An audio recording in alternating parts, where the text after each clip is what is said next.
Chapter 361, Mission. The next morning, the first pale light of dawn filtered through the barracks window and brushed Nathan's face.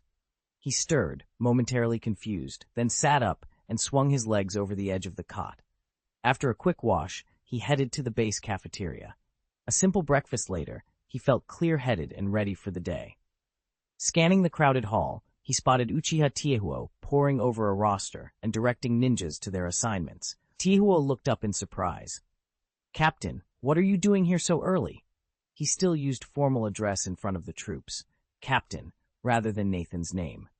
Nathan offered a half-smile and a dismissive wave. "Just wanted to see how things are going." With a nod, Tiehuo returned to his task, calling out orders and sending each ninja on their way. When the last of them departed, he closed the roster and approached Nathan. "All right, I've got everyone dispatched, but I know you didn't just drop by to watch me work. What can I do for you?" Nathan would never have spared even a moment's hesitation before, but today, here he was. The truth was, he hadn't just dropped by to chat. He'd come because he needed to join Uchiha Tiehuo on the next mission. Rumors of unusual activity in the Hidden Mist village still haunted him. Until he saw it for himself, he couldn't find any peace of mind. His plan was simple: follow Tiehuo's squad out to sea and see if they ran into any mist ninja. If they did, Nathan's strength would let him take them down in an instant, and once he unlocked the perfect level 7 of his Genjutsu Sharingan, probing their memories would be almost effortless. Even surface-level information could expose the village's plots and give him the edge he needed. With that resolve, Nathan met Tiehuo's eyes and said, "I'm coming with you on this mission." "What?" Tiehuo's surprise was audible. Nathan laid out every detail. As Tiehuo listened, his disbelief melted away. When Nathan finished, Tiehuo nodded decisively. There was no question now. They would go together. Nathan's place on the team meant his safety was virtually guaranteed. Anyone who quibbled with that was simply a fool. After all, he was the base's de facto commander. No one was going to tell him where he could or couldn't go. Before long, Nathan and a dozen Konoha ninjas shoved off in a small sailboat. These vessels were strictly for coastal waters. Venture too far out and they'd be at the mercy of wind and waves, likely to capsize. Fortunately, their assignment was simple: patrol the nearby sea lanes and make sure no mist ninjas slipped through. They'd never stray beyond the breakers, so rough open water wasn't a concern. Even if the boat did overturn, they were close enough to swim back to shore. After 2 years of war, raw genin were long gone. These young shinobi had proven themselves capable, and the village never sent fresh graduates straight into the fray anyway. The little sailboat was really just a way to conserve everyone's chakra. Otherwise, no one gave it a second thought. Nathan stood at the bow, staring out over the endless stretch of gray water. Minutes passed in silence before he finally shook his head, turned, and called back to the deck. "Captain?" On the starboard side, Uchiha Tiehuo looked up, about to reply. Nathan waved him off. "I'll leave this sector to you. Let me know if anything shows up. I'm gonna train." He strode to the stern, planted his feet, and wove his fingers into the distinctive T hand seal. A second later, chakra flared around him with a thunderous crack, and a cloud of silver smoke billowed out, only to clear and reveal 9 identical Nathans standing evenly spaced across the deck. Nathan singled out one of the clones. "You stay here as my signal. If there's trouble, alert the crew immediately." He turned to the remaining 8. "The rest of you, follow me." He remembered when even summoning a single clone in front of so many shipmates would have felt reckless. Back then, he'd relied on the palm immortal technique to strengthen his own body, never daring to split himself. But now that his power had grown, he treated his clones as flexibly as any tool, leaving one behind as a communication anchor while the real Nathan departed. And still, nobody dared object. That, he thought, was the greatest convenience strength could buy. Nathan frowned as he considered the limitations of using a shadow clone to relay messages. Right now, the only way to alert his ally was to dispel the clone, forcing it to return its memories to him. At short range, that worked. The moment the clone vanished, his partner could arrive in time. But if the distance grew too large, by the time help arrived, the chance might be gone altogether. He needed a better solution. One option was to leave 2 clones behind instead of 1. Even better, he could stay here himself. Demonstrating the palm immortal technique in person wasn't a problem. After all, using medical ninjutsu to strengthen and transform the body carried no shame. But there was another jutsu Nathan would never want to reveal, the reflection heart technique. This illusion was an old Uchiha family secret, long since abandoned by its creators. Even if no one else recognized it, Nathan would rather avoid showing it in public. Should someone identify it, and then see how exceptionally skilled he was, the consequences could be dire. Better to keep his true capabilities hidden and solve the communication issue another way. Nathan knew it was best to keep his ability hidden, especially whenever Uchiha Shinobi might be nearby. He'd briefly entertained the idea of leaving behind 2 shadow clones, one to relay messages and another to provide support, but the chakra cost would be crippling. Even with his daily chakra reserves replenishing, he had too many jutsu to refine to waste energy on such an extravagant solution. This time, he reasoned, it would work. Their patrol area was small, and as soon as his clone sent back its memories, he could teleport straight there. But what about next mission? If they ranged farther afield, he'd be forced to tag along with the team, wasting precious training hours, and that was simply unacceptable if he hoped to level up quickly. A thought he'd had long ago resurfaced. Quietly, Nathan murmured to himself, maybe it's time I learned the Yamanaka clan's mind transmission technique. He remembered how, on one past mission, a Yamanaka ninja had slipped into his thoughts and shared information seamlessly, and now he wondered if that same technique could be the perfect answer. Nathan had known about the Yamanaka clan's secret mind-to-mind transmission for some time, but without an urgent need, he'd never committed himself to learning it. Now, however, circumstances had changed, and he could finally focus on studying the technique. When amplified by chakra barriers, it could link minds across dozens or even hundreds of kilometers with surprising clarity. Nathan didn't need such long-range communication. He only needed enough to stay in mental contact with his shadow clone a few kilometers away. Between his already strong mental reserves and the many times he'd served as a test subject for the Yamanaka clan's link, he was confident he could develop his own version. It might not follow their exact method, but as long as it worked, that was all that mattered. That said, Nathan reminded himself to stay on track. His immediate priority was to max out his wind style, Wind Blade, and then upgrade his wind style Rasen Shuriken. Once those 2 techniques were fully mastered, he'd have the time and energy to refine this new mind link skill alongside his aerial ninjutsu training. Chapter 362, Nothing Gained. All right, this is our spot. Moments later, Nathan stepped onto a rocky shoreline and nodded in approval. From the boat, he'd scoped out this very place, perfect for a temporary base. Although his chakra reserves were more than enough to keep him walking atop the water for as long as he pleased, standing on solid ground still felt safer. Even so, the jagged edges beneath his boots were unforgiving, and he needed a smoother surface to rest on. He glanced over at his shadow clone and issued a simple command, "You're up." Without hesitation, the clone bounded away from the rocks and landed lightly on the shallow waves. In a blur of motion, he formed the requisite hand seals and unleashed his technique, Wind Style, Wind Blade. A transparent, razor-sharp blade of wind, several meters long, materialized and sliced into the reef as if it were butter. The upper section crumbled and fell into the sea, revealing a flat, even ledge beneath. Nathan watched as his clone stepped back onto the newly carved platform.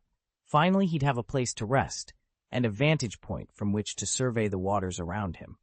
Nathan's shadow clone adjusted its stance, then unleashed Wind Style, Wind Blade in rapid succession, carving out a broad level platform above the waves.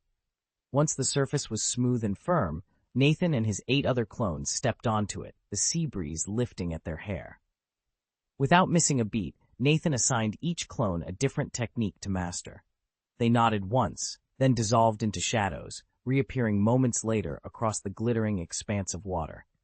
Soon, the sea's surface thrummed with chakra, bursts of swirling air, flashes of elemental light, each clone diligently drilling the skill Nathan had entrusted to them. Satisfied with their progress, Nathan turned his attention to his own training. He found a sun-warmed rock nearby, seated himself cross-legged, and began a steady rhythm of practice. First came the palm immortal technique, each strike a blend of raw power and precise control. Then he shifted into the reflection heart technique, a meditative form that sharpened his chakra focus and deepened his inner resolve. He alternated between the two, pushing his body's limits and tempering his spirit. Time slipped by unnoticed until the sun soared overhead, its noonday light casting sharp patterns on the rock beneath him. At last, Nathan opened his eyes, feeling both physically strengthened and spiritually centered after a morning of relentless discipline. Nathan paused beneath the oppressive glare of the midday sun, sweat trickling down his temples.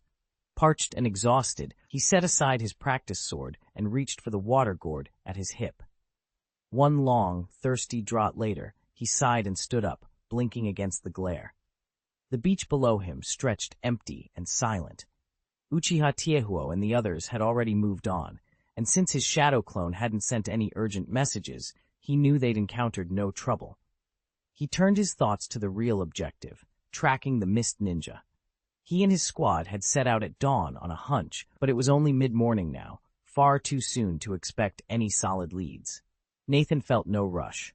Drawing a steadying breath, he centered his chakra, then reached into his ninja pack. He pulled out a small silk pouch and untied its drawstring to reveal dozens of cooling pills. With practiced efficiency, he scooped 3 pills into his palm, popped them into his mouth, and chewed. The bitter taste was unpleasant, but the pills would ease the heat and clear his mind.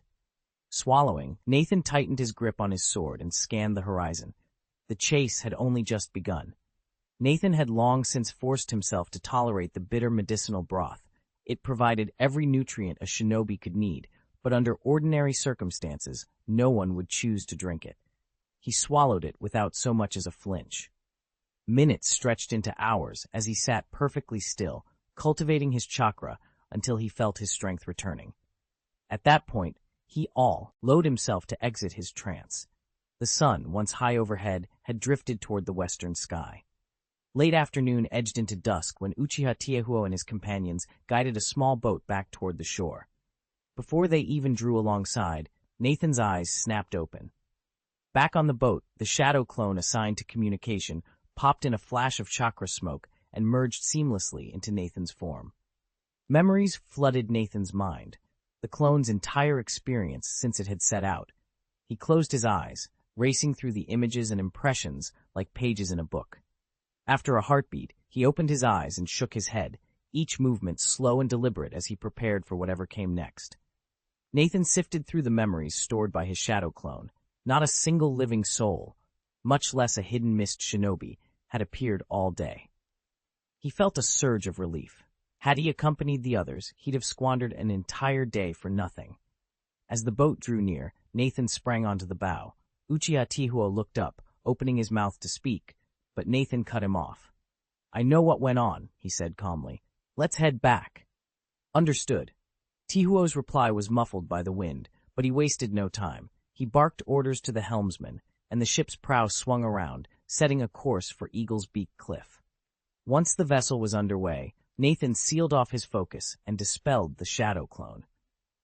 In an instant, the clone's recollections and training data flooded Nathan's mind. He pressed his fingers to his temples to keep the onslaught of information from overwhelming him. A few tense moments later, Nathan made his way to the stern. He settled into a cross-legged posture, closed his eyes, and began to unpack the shadow clone's experiences, transforming raw memories into practical skills. He limited himself to absorbing roughly an hour's worth of training. After all, he still needed the rest of the day to himself. Slowly, the hidden techniques took root in Nathan's consciousness. The waves lapped against the hull as he meditated, molding his newfound knowledge into genuine proficiency, one step closer to mastering the art of the shinobi. Nathan discovered that only by absorbing his shadow clone's training at regular, short intervals could he fully leverage the proficiency panel and maximize his skill gains. Whenever he let the clone train too long before absorption, his efficiency plummeted. For instance, he once sent out a shadow clone for a full day of practice and then assimilated all its experience in one go. Convenient though it was, the result proved largely theoretical, barely a quarter to a fifth as effective as training continuously with the panel's aid. Intrigued, Nathan began shortening the absorption interval and immediately saw his efficiency ratio climb. After exhaustive testing, he struck the perfect balance between time investment and proficiency gain, 1 hour.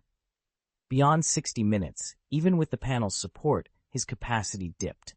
In that 1 hour window, whether he drilled the skills himself or had the shadow clone handle them, the results were virtually identical.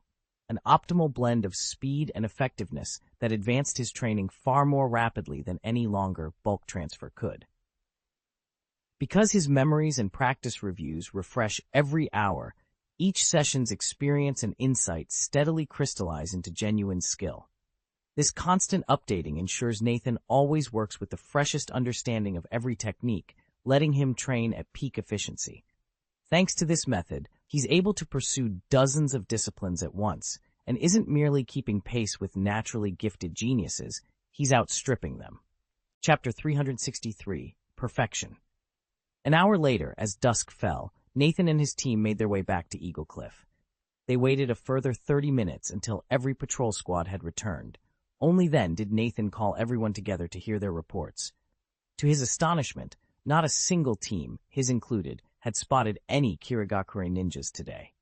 Have they abandoned their reconnaissance? He wondered aloud. Perplexed, Nathan beckoned one of the Konoha Shinobi at the base. Find Captain Kurosawa Chengshu and find out what's going on, he ordered. Without hesitation, the ninja pressed his thumb to his palm, performed the summoning technique, and called forth an eagle-like beast. Nathan watched as it soared into the darkening sky. 20 minutes later, a second eagle returned bearing Kurosawa's message. Kirigakure forces were still active in other sectors. They had not given up reconnaissance. Something was amiss. Eagle Cliff was the weakest point in the entire northern defense line. And tonight, that weakness had been exposed. Nathan frowned as he replayed the morning's briefing in his mind. Even if Kirigakure discovered he was behind the recent disturbances, there was no way they'd launch a direct investigation. The Mist Village was one of the 5 great ninja powers. They wouldn't be cowed by a single operative, no matter how skilled. There's got to be more to this, he muttered. By evening, he'd made up his mind. Summoning his lieutenants, he issued a firm order. Listen up. I want everyone on high alert tonight, no slacking off, and double the number of night sentries. A ripple of surprise passed over the assembled team, but they each snapped to attention. Yes, Captain Nathan, the group responded in unison. Good. Dismissed. Get to your posts immediately. With that, they hurried off to carry out his instructions. Nathan watched their departing backs for a moment, brow furrowed in thought. A sudden strike by Kirigakure was unlikely, but in his line of work, even the slightest risk warranted caution. Night passed without incident. His trap remained untriggered, the hours stretching by uneventfully. At dawn the next day, Nathan once again led his squad out of the base for their standard patrol. True to form, he didn't walk among them, but instead sent forth a shadow clone to act as his communications relay. As he slipped into the surrounding forest, he couldn't shake the feeling that something still lurked unseen just beyond the tree line. Nathan moved to a quieter spot and resumed his daily training. Days slipped by in the blink of an eye, yet at the end of each one, there was still no sign of the ghosts. The other squads reported the same. No paranormal activity, just an unsettling rise in Mist Ninja patrols around the defensive perimeter. With enemy activity spiking near the other bases, everyone's nerves were on edge. That evening, Nathan issued fresh orders to tighten the night watches, then returned to his quarters to continue his drills. He reminded himself of an old proverb. When the enemy charges, the general must hold the line. When a flood strikes, the dikes must stand firm. He couldn't divine the hidden Mist Village's motives, so he wouldn't waste time guessing them. In a world where true power comes from within, strength was the only sure defense. Against overwhelming force, no plot could succeed. Instead of fretting over possible traps or pondering every what-if, he decided to invest every remaining minute in his own improvement. Whatever scheme the enemy hatched, at least he would be strong enough to meet it head-on. Nathan's calm resolve spread through the base like a quiet tide. One by one, the others shook off their unease and returned to their duties, with renewed focus. That night passed without incident. On the third morning, after breakfast, Nathan prepared to depart once more. Uchiha Tiehuo and his squad accompanied him as they boarded the small patrol boat and made for the coral-strewn shore of the reef beach. "Nathan," Tiehuo asked as they drew alongside the sand, "are you planning our training session today?" Nathan offered a curt nod. He stepped to the stern, raised his hands, and formed the Ren's seal. In an instant, the air around him shimmered, and 9 perfect duplicates of himself sprang into being. Leaving one shadow clone aboard the boat to maintain their position, he led the other 8 across the surf and up onto the reef. Tiehuo watched for a moment, shaking his head in mild exasperation. "Good luck," he called, then turned to his crew. "Keep the boat here until we return, then set a course for the patrol sector." By afternoon, the sun hung high over the coral ridges.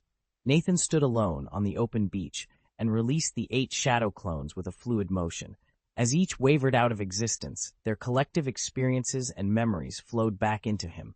Every footstep through the tide pools, every failed attempt to hold a perfect defensive stance, enriching Nathan's own skill. He closed his eyes, absorbed the last of their insights, and prepared for the next phase of his training. Nathan's eyes fluttered open, and a spark of joy lit within them as he whispered, "Finally, perfect."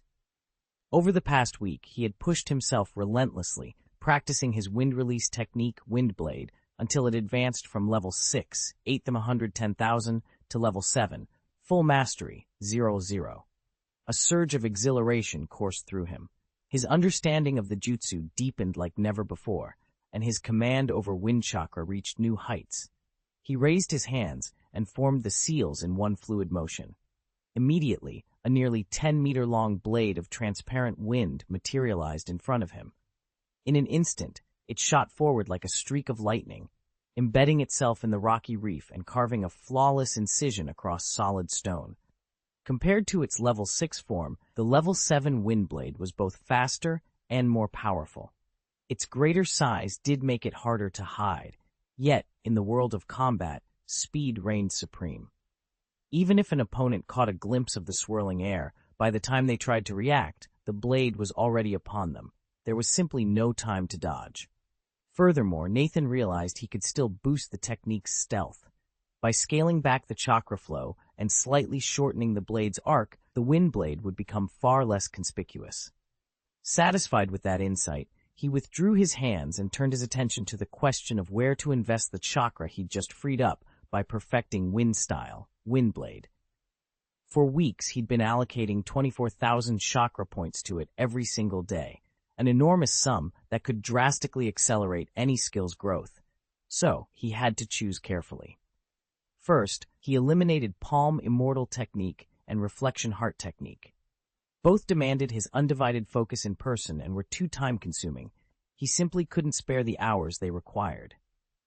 Next on the chopping block were Water Style, Water Wall Formation, Water Style, Water Dragon Bullet, Rasengan, Phantom Sword Technique, and Instant Sword Technique. Their advancement curves were already impressive, and none of them cried out for immediate improvement. With those out of the way, Nathan could turn his full attention and his generous chakra investment to the remaining skills that truly needed it. Nathan weighed his options and realized there was only one viable choice: funnel all his chakra into Wind Release, Rasen Shuriken. As his first S-rank forbidden technique, the Rasen Shuriken wasn't just a powerful new weapon, it was the cornerstone of his entire skill set and vital to any future development of flying ninjutsu. No other jutsu made more sense. Still, mastering it came with a staggering cost. He'd need to allocate 58,000 chakra points every day, 22,000 more than his most demanding training so far, the Palm Immortal Technique. With such an immense requirement, he couldn't entrust it to a single shadow clone. He'd have to split the chakra across multiple clones and train them in tandem. Nathan was mentally sketching out that plan when a sudden memory surged to the surface of his mind. His pulse quickened as he reviewed the flash. Within moments, his face shifted from concentration to surprise. He opened his eyes and stared toward the path where Uchiha Tiehuo and the others had gone, as though expecting someone to return at any second. Chapter 364, final encounter. Just a few minutes earlier, Nathan had closed his eyes to absorb the experiences and memories his shadow clone had gathered during their training. Suddenly, Uchiha Tiehuo's sharp gaze picked up movement on the open sea, 4 massive warships, each big enough to carry hundreds of ninja. It was baffling. On such a vast expanse of water, they should have been visible from miles away, yet no one had noticed them until they closed to within 200 meters. Nathan opened his eyes and deployed another shadow clone to scan the enemy vessels. Through careful observation, the clone confirmed what he'd feared. The mist ninjas were using the same camouflage he'd encountered over a month ago when Xuefeng's squad first ambushed them. An intricate lattice of ice crystals coating the hulls, bending and refracting light to render the ships nearly invisible. The proof came a heartbeat later, when Xuefeng himself stepped off one of the decks onto the platform below. As soon as Nathan's group realized they'd been spotted, dozens of mist shinobi poured from all 4 ships. Blades flashed, and water droplets exploded in the air as they charged. Nathan braced himself. This was the final confrontation with the hidden mist village, and he couldn't afford to hold back. Nathan didn't hesitate for a moment. As he spotted the enemy closing in, he turned to Uchiha Tiehuo and the others. "Get back to base, now!" he ordered, his voice calm but urgent. Tiehuo and the rest recognized that voice as Nathan's shadow clone and didn't question it. Within seconds, they scrambled aboard the small boat, and with mighty strokes of the oars, they shoved off in the direction they'd come. Nathan's clone, though formidable, was vastly outnumbered. Its only chance was to delay the attackers while avoiding serious injury. Every blow it deflected, every feint it made, was meant to buy time. But Commander Xuefeng was quick to spot the clone's telltale quirks. With a sharp command, he sent his mist ninja squad into a brutal assault, determined to cripple the decoy. In the ensuing clash, the clone took grievous wounds that shattered the mental barrier Nathan had erected around his lost memories. As it staggered back, bleeding and bruised, flashes of the past sprang unbidden into Nathan's mind. Who he was, where he came from, and what he had to do next. By the time the clone collapsed, Nathan's original consciousness was whole again. On the reef's beach, Nathan paused to steady himself and sift through the memories rushing back into focus. Almost without thinking, he split off another shadow clone. "Go," he told it. "Bring everyone back here and prepare the defenses." The new clone shot away toward the hidden base, a silent blur among the rocks. With that taken care of, Nathan, his senses honed and his purpose clear, turned and sprinted in the opposite direction, hot on the trail of Uchiha Tiehuo and the others he'd just sent to safety. Nathan owed his allies a great deal, and he was more than willing to repay the debt. Moving with remarkable speed, he closed the distance in just 10 minutes and arrived to find Uchiha Tiehuo and the others in desperate combat. They'd already deployed shadow clones to stall their attackers, yet a fresh squad of mist ninja was steadily overwhelming them. Their fight had been forced back from the overturned ship, inching ever closer to the jagged reef. Everyone knew their only chance was to link up with Nathan, and Nathan did not disappoint. As he burst from the surf, the Konoha shinobi felt a surge of hope. Gripping their kunai with renewed determination, they counterattacked with newfound vigor. On the opposite side, every mist operative froze at the sight of Nathan's silhouette riding the waves. They recognized him instantly, but rigid orders from their superiors kept them from yielding ground. Now their only strategy was to hold out and pray their reinforcements arrived before Nathan could turn the tide completely. Nathan glanced toward the distant mist-hidden warships. They were still too far off to eaten him. Without a second thought, he leapt into the fray. In an instant, he activated his newly upgraded instant sword technique and closed the gap to one of the mist ninjas. After days of relentless training, his sword style had climbed from level 5 to level 6, just one step from perfection, and its power was nothing like what it had been only a month ago. The ninja barely had time to register a sliver of movement before Nathan's blade flashed through the air. In the next heartbeat, the man's head sailed skyward, severed cleanly by Nathan's sword. A chorus of horrified gasps rippled through the enemy ranks. Seizing his moment, Nathan tapped into his Sharingan illusion. A sickly green light shimmered across his vision, and he wove his genjutsu around one stunned opponent. Before the controlled ninja could fully stagger, Nathan vanished and reappeared at level 6 speed.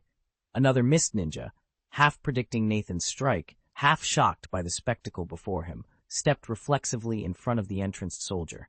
He thrust his kunai upward, hoping to parry the incoming attack, but Nathan's blade was already in motion. However, in the mist ninja's eyes, Nathan's long sword blazed with a razor-sharp edge, and in an instant, it shifted into a deadly thrust aimed straight at his heart. At the last possible moment, he twisted sideways and drew his arm back, trying to parry the blow. But before he could, a flash of cold steel bit into his throat. A hot pain flared, choking him, and as he reeled, he reflexively swung his forearm at what he thought was a thrown kunai, only to slice through empty air. Blood welled at the corner of his mouth. Staggering backward, he clutched at his wound, eyes wide with disbelief as he stared down the still bloody blade in Nathan's hand. His legs wavered, and he drew in a ragged breath, attempting to speak, but only a hollow, broken laugh escaped him. "Ha ha ha!" Nathan said nothing. He slipped the sword home, face unreadable. The ninja's fatal mistake hadn't been a matter of skill, but of perception. He'd fallen prey to Nathan's illusion sword technique. Had he seen the attack for what it was, even a Chunin-level shinobi wouldn't have lost his guard so completely. Nathan's illusion sword technique proved devastatingly effective against the mist Chunin. He watched their breath grow ragged, then let the moment pass. With a flash of movement, he unleashed his instant sword technique, vanishing from sight and reappearing at the side of the mist ninja he'd ensnared with his illusion Sharingan. In the same instant, he swung his long sword in a single, fluid arc. Steel met flesh, and the ninja's throat was cleaved through. 3 bodies hit the ground before the others could even draw breath. Nathan's ruthlessness stunned the remaining mist Chunin, yet instead of breaking and fleeing, they closed ranks around him. They knew that if they gave him free rein, they'd be picked off one by one. Their bravest and strongest stepped forward, forming a tight ring to trap him. Nathan didn't flinch. Sheathing his sword with a smooth motion, he formed a rapid series of hand seals. The air around him rippled as he released his newly perfected jutsu, Wind Release, Wind Blade. A vast, translucent gust billowed out in a razor-sharp arc, heading straight for the jonin at the front of the formation. Dust and loose earth lifted from the ground as the invisible blade tore forward, humming with lethal intent. The surrounding ninjas braced themselves, but none could predict the fate that awaited them once Windblade struck. Nathan stood motionless, eyes calm behind his Sharingan, ready to see his new technique's true power unleashed. Wind tore through the air with blinding speed, so swift it felt instantaneous. In the next heartbeat, Nathan's Windblade cleaved through his opponent's torso. But just as quickly, the Jonin's body dissolved into a shimmering pool of water, and from that pool emerged the veteran shinobi himself, droplets cascading from his form like a desperate reprieve. Nathan's gaze locked on the Jonin's terrified eyes. Clearly, the man had triggered his water clone technique at the very last possible moment, a reflex born of countless battles, faster than thought itself. At that range, against the lethal velocity of Wind-style Windblade, no ordinary ninja could have dodged death. Yet that is the mercurial nature of combat. The underdog can snatch victory through cunning and illusion. Nathan, however, had no taste for tricks or weakness. He despised being cornered, loathed elaborate deceptions, and believed that true strength lay in overwhelming force, crushing every defense with a single, decisive blow. Nathan's mind sharpened.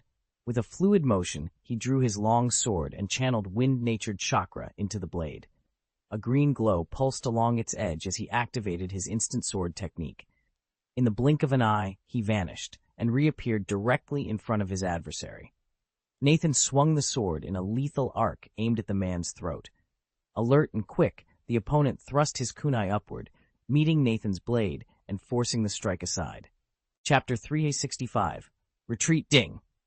A crisp clang rang out as Nathan's longsword met a kunai, sparks scattering into the dim light. He gritted his teeth, muscles tensing as he pressed the blade against his opponent's weapon. But before he could press the attack, 3 more mist ninjas sprang forward, hurling shuriken from both flank and rear.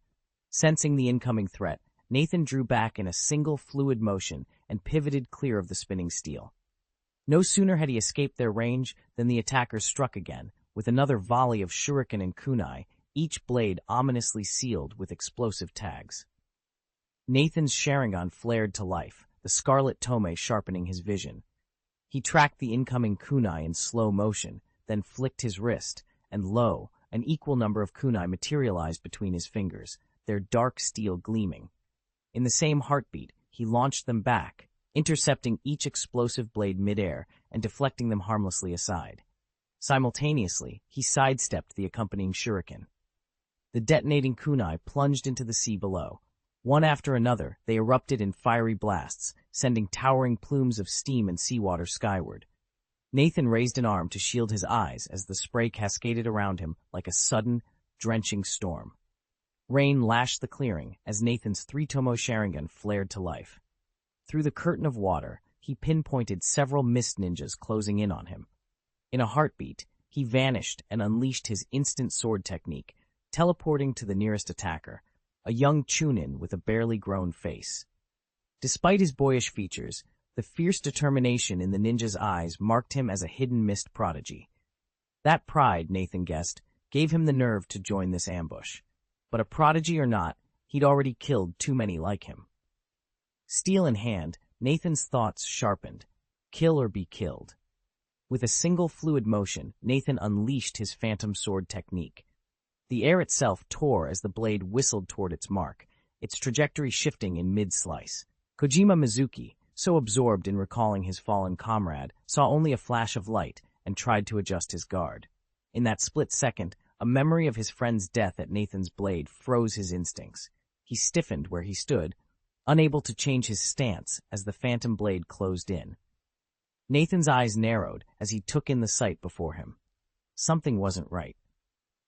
In the next instant, steel rang out as his long sword clashed against Mizuki's kunai, sending a sharp echo through the air. The force of her blade drove him back, but Mizuki's eyes gleamed with exhilaration. She believed she'd seen through Nathan's famed illusion sword technique, and she was positively thrilled by the discovery. Nathan, tapping into his heightened mental focus, sensed her confidence and couldn't suppress a wry thought. She's just blocking my attack. Why the big celebration? What Nathan didn't realize was that Mizuki's certainty was an illusion of its own. If he knew she thought his signature trick was so transparent, he would have laughed out loud. After all, if the illusion sword technique were truly that easy to unravel, how had the Hidden Mist Village's most seasoned shinobi been caught in its web? Perhaps she was nothing more than a frog at the bottom of a well. Compared to ordinary fighters, Mizuki might shine like a prodigy, but against the genuine geniuses of the ninja world, she still had a mountain to climb. And in terms of self-awareness and true positioning, she was not, and could not claim to be, a master of her art. Maybe only a crushing defeat could truly wake someone up, either to spur them on or to drag them even deeper into depravity. Now was the perfect moment.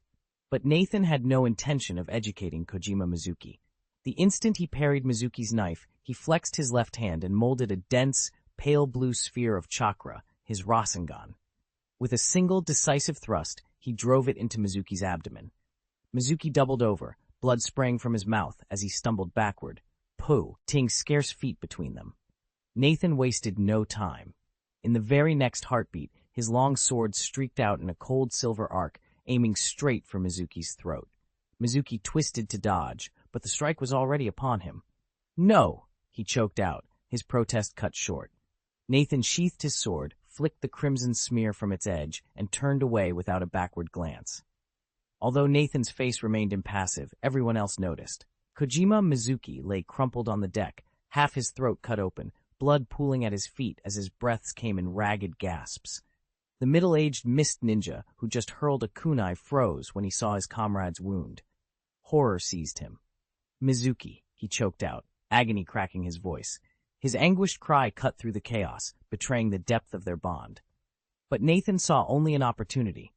In a heartbeat, he activated his illusion Sharingan, plunging the anguished ninja into a paralyzing mirage. As the man staggered, Nathan's kunai flew, finding its mark in the hollow of the throat. The ninja gave a strangled gurgle, then pitched forward and vanished beneath the dark waves. It all happened in an instant. Only when both bodies drifted away did the others shake off their shock. They exchanged swift, wary glances and surged toward Nathan together. Now they moved closer, weapons raised, faces tight with caution. Yet even their coordinated assault couldn't break his rhythm. Nathan met every strike with cool precision. Each block and counter delivered so flawlessly that his opponents found no chink in his defense. Their fear of another sudden death held them tighter than any formation ever could. Under the combined assault of Nathan, Uchiha Tiehuo, and the others, the mist ninja defenses shattered. In only moments, Nathan had felled 2 more enemies with deadly precision. Then someone, no one could tell who, shouted, "Retreat!" At once the surviving mist ninjas turned and fled toward the warships anchored offshore. Nathan didn't pause. He darted after the lone ninja who'd been left behind. A handful of enemies hesitated to come to their comrade's aid, until Nathan cut one down in a single brutal strike. Seeing that, every other ninja broke and fled without a backward glance. The last ninja, caught in Nathan's relentless chase, stood alone on the slick deck, eyes blazing with desperation. He raised his blade for a final stand, but Nathan was already sizing him up. After more than a dozen rapid feints, Nathan seized the moment. He murmured the words of his magic jail hang technique, and the ninja was yanked from his feet, suspended helplessly in midair. Before the bound man could even struggle, Nathan vanished in a flicker, then reappeared directly behind him using his flash body technique. In the same heartbeat, Nathan's hand knife flashed out, severing the ninja's neck. The man's eyes rolled back, and he slumped into unconsciousness. Nathan caught him by the collar just in time to keep him from toppling into the churning sea below. The waves slapped against the hull, swish, swish, swish, when Uchiha Tiehuo and the rest of their squad finally reached his side. Nathan surveyed the field and allowed himself a small nod. Only 2 of their men had fallen. Though these mist ninjas weren't as formidable as those his shadow clone had intercepted earlier, inflicting just 2 casualties over such an extended skirmish was still a commendable feat. Uchiha Tiehuo glanced at the wounded prisoner in Nathan's grasp and asked, "Captain, what's our next move?" Nathan's eyes drifted toward the 4 mist-hidden warships hovering at sea level in the distance. Stealing his expression, he replied, "We pull back. Let's head home." Chapter 366, Intelligence and Preparation. More than half an hour later, Nathan and his companions crested the ridge and finally caught sight of Yingzui Cliff's fortress entrance. Before they could draw near, a lone Konoha shinobi stepped forward and blocked their path, clear evidence that the shadow clone who'd returned ahead of them had already organized the defenses. After a brief ID check, the guard nodded and swung open the heavy gates, allowing them back inside the cliffside stronghold. Nathan exhaled and dispelled the shadow clone technique. In an instant, every memory of his clone's actions, surveying the perimeter, summoning the patrol teams, making covert contact with Kurosawa Naruki, flooded back into his mind. He realized there was nothing left for him to arrange. His duplicate handled every detail flawlessly. He turned, his attention drawn to the motionless Kirigakure Chunin lying nearby. Rising to his feet, Nathan crossed the cavern to the injured shinobi and slapped his cheeks a few times. "Wake up," he said firmly. "We're back." Immediately after stepping through the door, he didn't even wait for a reply. With a swift gesture, Nathan activated Genjutsu, Sharingan, plunging the interrogator into vivid memories of the mission. Time seemed to slow as Nathan sifted through every detail of those recollections. Minute after minute, he pieced together Kirigakure Village's strategy. On the surface, they'd sent a large force as a mere feint, but their true objective was the stronghold at Yingzui Cliff. If they managed to break through there, this probing attack would instantly escalate into a full-scale invasion. Reserves hidden just beyond the border would pour in the moment the cliff defenses fell.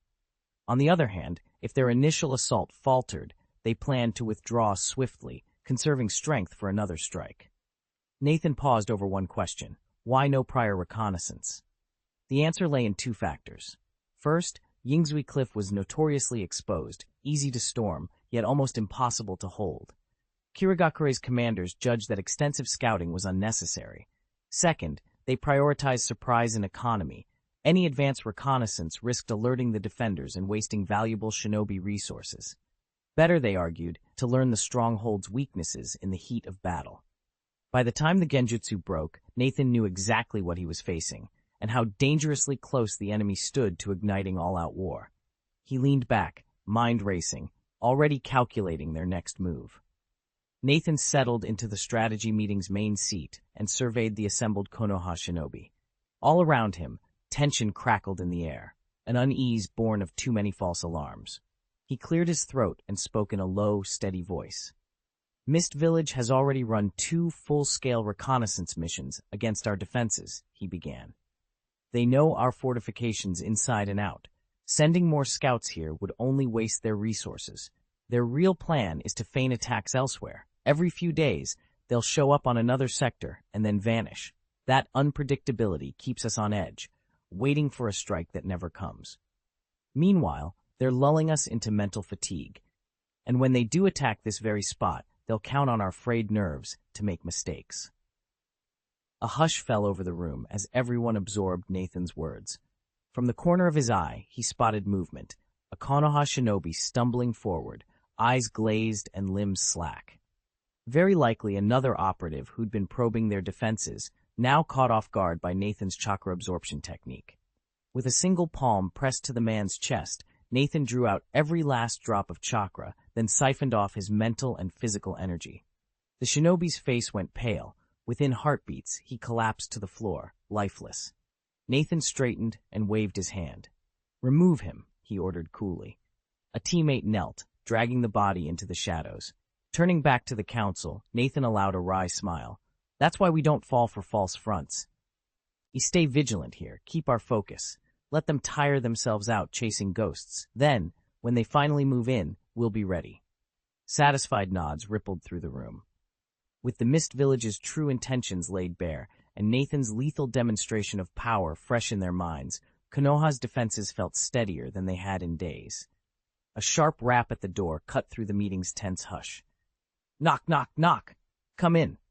The door swung open, admitting a Konoha Chunin who carried himself with the brisk efficiency of a messenger.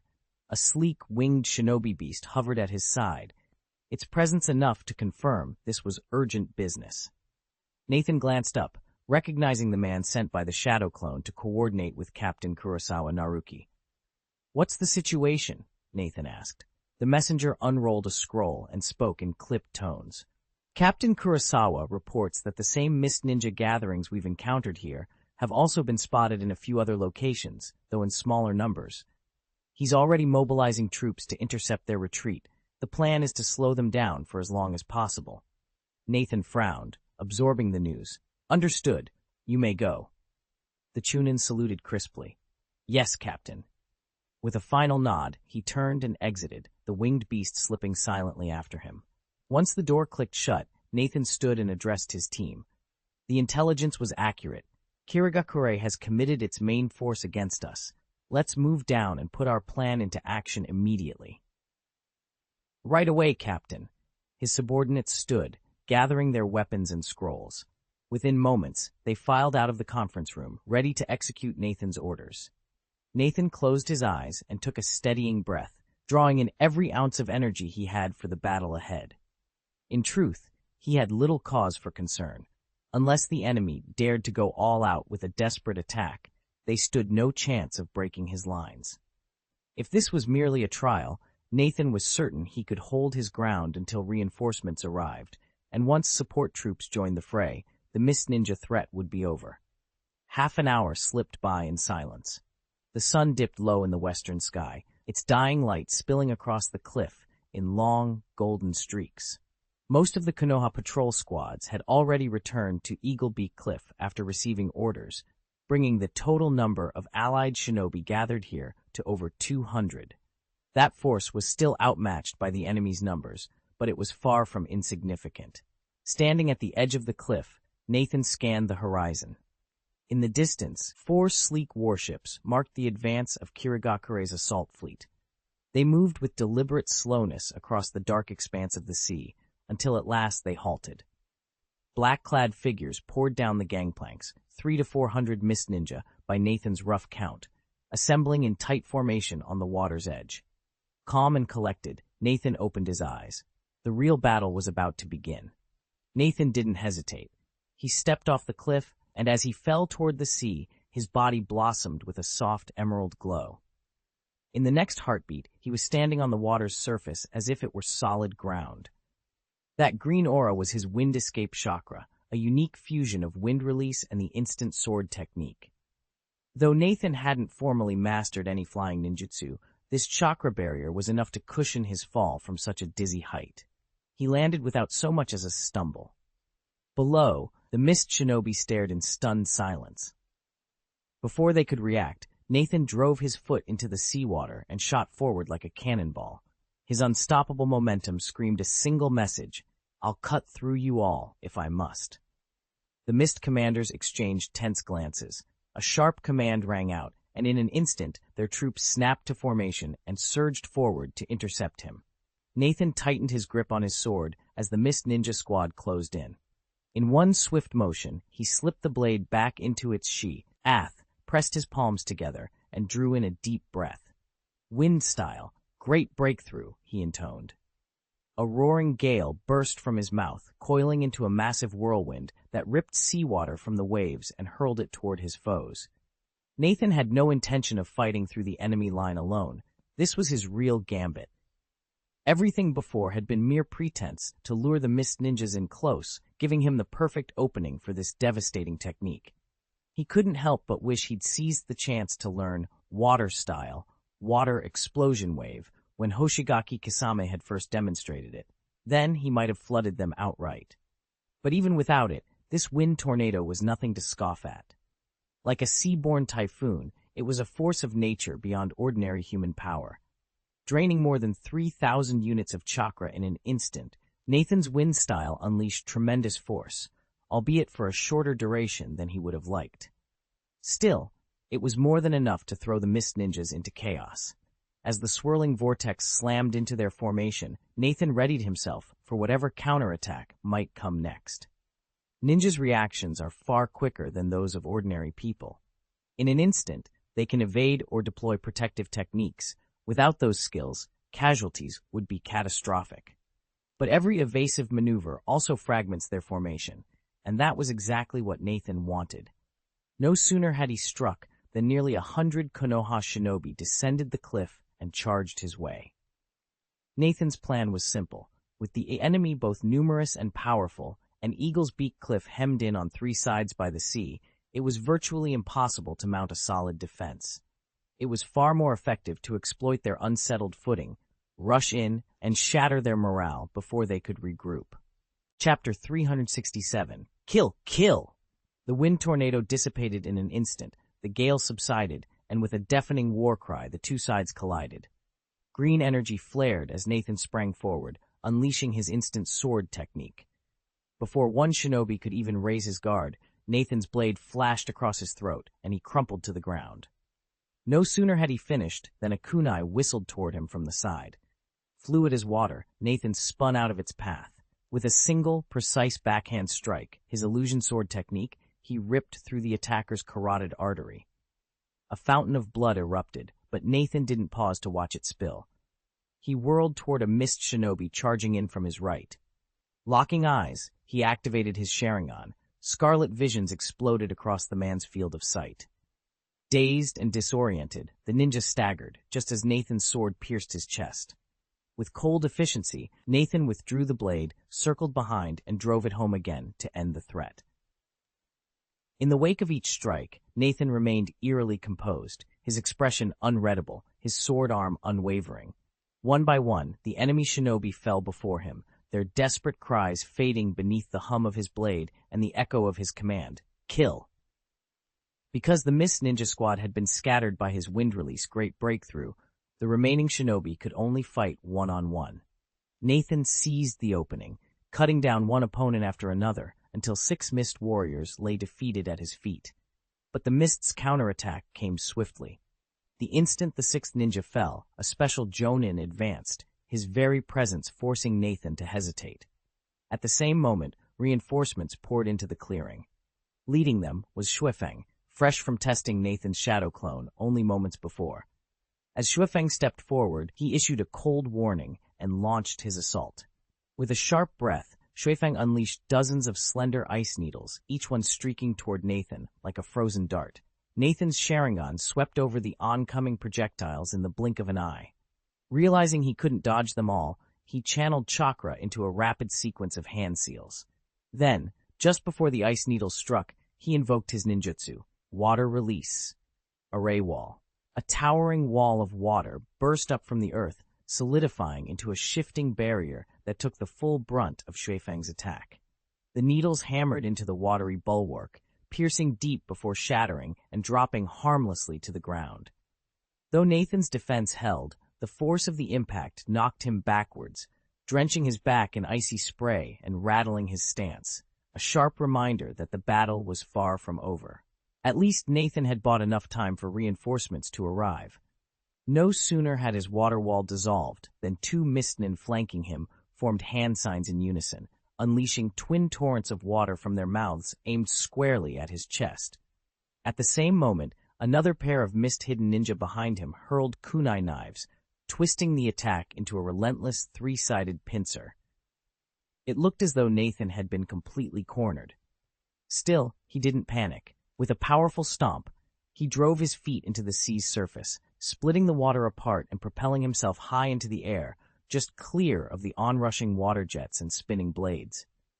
But that very leap left him momentarily helpless, suspended between sky and sea. The Mistneen quickly seized the chance. From the south flank, Xuefeng stepped forward. He wove his hands through the familiar seals of his ice escape ninjutsu, and the air around him crystallized. Dozens of razor-sharp ice needles then hurtled toward Nathan, not with the intent to kill, but to box him in, shut down his maneuvering space, and force him to land on their terms. Nathan braced himself, preparing for the next wave of attacks, knowing that every second mattered. At that moment, the four remaining mist ninjas, some unleashing ninjutsu, others hurling kunai and shuriken, launched a coordinated assault on Athan. His Sharingan spun, capturing every attack and instantly prioritizing them by threat level. With a swift series of hand seals, he unleashed his signature technique, Fire Escape Dragon Flame Jutsu. A torrent of flame erupted from his mouth, coalescing into a sinuous dragon that barreled forward, incinerating the hail of ice crystal needles Xuefeng had sent his way and forcing Xuefeng onto the defensive. Undeterred by the howling snowstorm condensing into an ice wall at his back, Nathan braced himself, twisted his torso at a seemingly impossible angle, and narrowly slipped past two simultaneous ninjutsu assaults.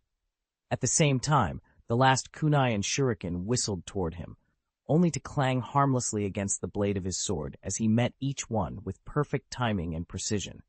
In that breath, the threat was neutralized. Though it had played out in the blink of an eye, Nathan's decisive response had turned a desperate situation into a clean victory. Nathan skimmed across the sea's surface and landed lightly on the water. No sooner had he touched down than he struck back. With a flash of his Sharingan, he wove a subtle genjutsu, snaring one of the nearby Kirigakure ninja under his control and luring a second into range. Before that second shinobi realized what was happening, Nathan unleashed his instant sword technique, his blade slicing in with lightning speed. The ninja barely had time to bring up his kunai in defense. Clang, clang, clang, the clash of steel echoed across the waves as Nathan and his opponent locked blades. Sparks flew, and the other Kirigakure Jonin held their distance, wary of revealing their positions with thrown weapons or chakra jutsu. But when they saw their comrade entirely pinned down, they had no choice but to join the fray. Outnumbered, Nathan didn't flinch. This tight, chaotic fight was exactly what he wanted. Close quarters would reveal the smallest cracks in his enemy's defenses. His Sharingan spun rapidly, scanning for every tell. He flowed from the illusion sword technique into the instant sword technique and back again, anticipating each strike, each block. 5 Jonin attacked in concert, but Nathan danced through their formation, dodging kunai and chakra blades, then replying with precise, devastating counters. Every parry, every feint brought him one step closer to the opening he sought. For a tense moment, neither side could land a decisive blow, but the stalemate wouldn't last. As the fight dragged on, Nathan quietly studied his opponent's habits, waiting for an opening. Then, in a single, fluid motion, he struck. He whipped out his knife, parrying a slash from a Kirigakure Jonin in front of him. At the same time, he dropped low and lunged forward to dodge a kunai aimed at his side. All around him, the Jonin's coordinated assault shattered against his quick reflexes. Seizing the moment, Nathan thrust out his left hand. A perfect Rasengan, a compact, light blue sphere of whirling chakra, blossomed in his palm. With a sharp inhalation, he drove it straight into the chest of the nearest Jonin. The man's eyes widened in alarm as he instinctively tried to pull away, but Nathan gave him no quarter. Their gazes locked. In that instant, Nathan's Sharingan flared to life, weaving a potent genjutsu. The Jonin's limbs went rigid. He froze, caught in the illusion.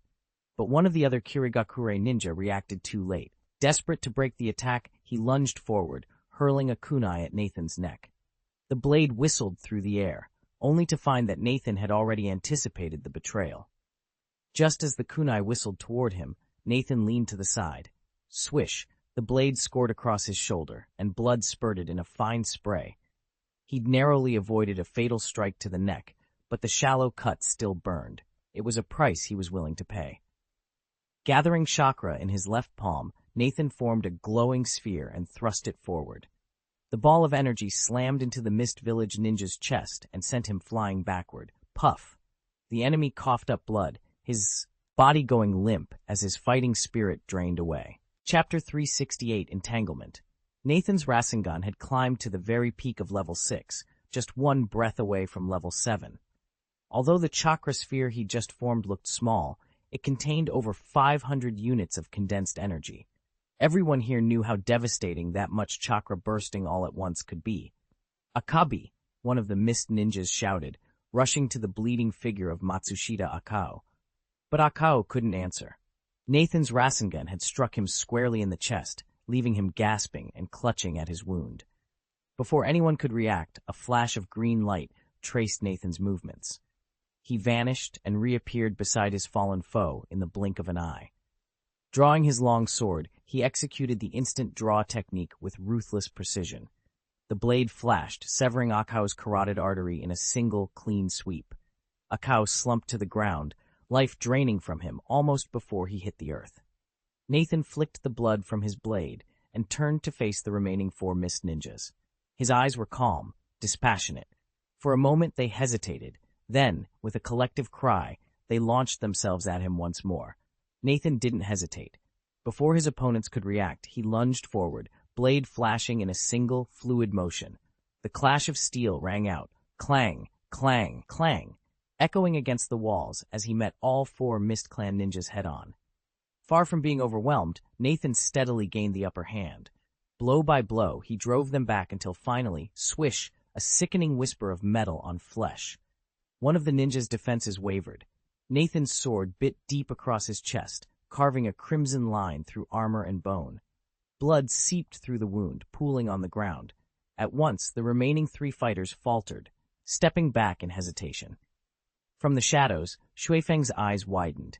He'd watched Nathan's progress for over a month now, and knew the boy was in the midst of a natural growth spurt. But this sudden surge in skill and power surpassed all reason. Of course, the truth was that Nathan's secret proficiency panel had accelerated his training. 30 days of real time felt like months of grueling practice, and the results were clear for everyone to see. Briefly, silence fell on the courtyard, broken only by the soft drip of blood. Nathan stood poised, eyes cold and unyielding, ready for whatever came next. Nathan could sense the power surge immediately. Beyond the single rank increase in all his jutsu, the 2-point boost to his physique attribute felt like a complete rebirth. Physique wasn't just about raw strength. It governed potential, chakra recovery, reflexes, endurance, everything his body needed to fight. And under the Sharingan's blessing, those gains were even more pronounced. No wonder Xuefeng complained of losing the edge he'd had just moments ago. After only a few breaths of clashing blades, Xuefeng beckoned his 3 Mist-Nin comrades to regroup. This time, they spread out, seeking to wear Nathan down with ranged techniques rather than dive into close quarters. Refusing to let them pelt him from a distance, Nathan sprinted forward, determination blazing in his eyes. But Xuefeng was faster. He leapt across the gap and thrust a crackling ice knife from his palm straight at Nathan's chest. Nathan barely met the strike, chakra humming through his defense as blade met guard. While he struggled to keep Xuefeng pinned, the other three mist-hidden ninjas melted back into cover, positioning themselves for a deadly pincer move. One of the cloaked figures formed intricate hand seals, parted his lips, and expelled a barely audible sound wave that cut through the salty air toward Nathan's ears. Nathan froze for an instant. His three magatama, swirling like restless spirits in his irises, trembled violently. It wasn't a trick of the wind, but an extraordinarily rare auditory genjutsu, designed to scramble the senses. Thanks to his ironclad will, Nathan shattered its hold almost as soon as it took root. But before he could fully clear his head, a colossal serpentine shape burst from the sea, a water dragon, shimmering with seawater and fury. Nathan recognized the technique at once. B-rank ninjutsu, water style, water dragon bullet technique, undeniable proof of another hidden mist shinobi's involvement. Without hesitation, he sprang backward in a series of lithe, practiced bounds, just evading the dragon's gaping maw. Boom! The water serpent slammed into the ocean, sending a skyscraping wall of spray skyward. Waves towered meters high, crashing down around him, the deck pitching beneath his feet as the sea heaved and bucked. Thrown off balance by the roaring swell, Nathan fought to stay upright, every muscle clenched and ready for whatever came next. Just then, the third mist ninja struck. He inhaled sharply and unleashed a razor-sharp water arrow straight for Nathan's heart. Sensing the imminent danger, Nathan abandoned his focus on the churning surf. He braced his stance, formed the necessary seals in a blur of motion, and called upon his best defensive jutsu, water release, giant shark missile. Nathan had learned this technique from Hoshigaki Kisame just over a month ago. Now honed to the peak of its fourth level, one step shy of full mastery, it wasn't the strongest offensive move, but as a shield, it was more than adequate, especially against a direct water-based assault. He'd studied every nuance of the jutsu through his Sharingan to ensure he'd never repeat Kisame's early mistakes. In an instant, a colossal shark visage materialized in the roiling water before him. Its gaping maw surged forward, colliding with the incoming arrow in a thunderous burst of spray. The moment their attacks met, the shark-shaped torrent surged to life, swallowing the water arrow in a single gulp. In an instant, its form expanded into a gargantuan beast, jaws snapping as it lunged toward the Kirikure Jonin. The Jonin's eyes went wide, and he barely rolled aside to safety. Proof, Nathan thought, that a level 5 water-style, great shark bullet technique was as much about defense as offense. Nathan allowed himself a small smile. He'd predicted this exact reaction. As soon as the Jonin dodged, a soft emerald glow blossomed around Nathan's body. The light coalesced, binding him and his sword into one seamless form. This was the unmistakable precursor to his greatest skill, the instant sword technique. At that moment, Xuefeng, having anticipated the illusion's trap and dodged aside to clear the way for his teammates' ninjutsu, erupted from the sea. He stood astride a colossal ice dragon, commanding it with a single gesture. The dragon reared, its massive claws slashing down toward Nathan. The timing was flawless. Had Nathan pressed on with his instant sword technique to close the distance, he would have been shredded by those talons. Even a graze would have left him incapacitated. Alarm bells rang in Nathan's mind. His Sharingan flared as he recalculated the attack's trajectory. In the nick of time, he adjusted his teleportation, veering off at lightning speed, and narrowly escaped the dragon's swipe. No sooner had he landed than the two mist shinobi, one still weaving residual illusions, the other fresh from his water-style, water dragon bullet technique, flung kunai in his direction. A soft hiss cut through the air. Nathan's ears twitched. He swung his gaze toward the incoming steel. Nathan flipped his wrist, drew two kunai from his ninja pouch, and sent them hurtling forward without a moment's hesitation. Two crisp clangs rang out as his blade struck an equal pair of kunai launched from the ice dragon's jaws, sparks showering in the clash before the weapons scattered in different directions. Nathan barely registered the brief exchange. His attention was fixed on the next onslaught. The ice dragon reared back, throat glowing with frost, then expelled a billowing cloud of freezing mist. He knew that, Though his body could resist the chill, a direct hit would leave him encased in ice. Fortunately, he'd studied the dragon's techniques in their previous encounters. As the frosty breath surged toward him, he formed a swift hand seal and unleashed his own ninjutsu, fire-style, dragon flame technique. A torrent of roaring fire met the icy fog midair, instantly vaporizing it. But the attack's power didn't end there. The searing wave of heat continued onward, roaring toward the ice dragon itself. Nathan knew immediately that the shallow cut he'd made would barely slow his opponent. He had to act, and fast. Glancing around, he saw that the Mist Ninja, shaken at first, had already reformed their lines and were steadily driving the Konoha squad back with overwhelming numbers.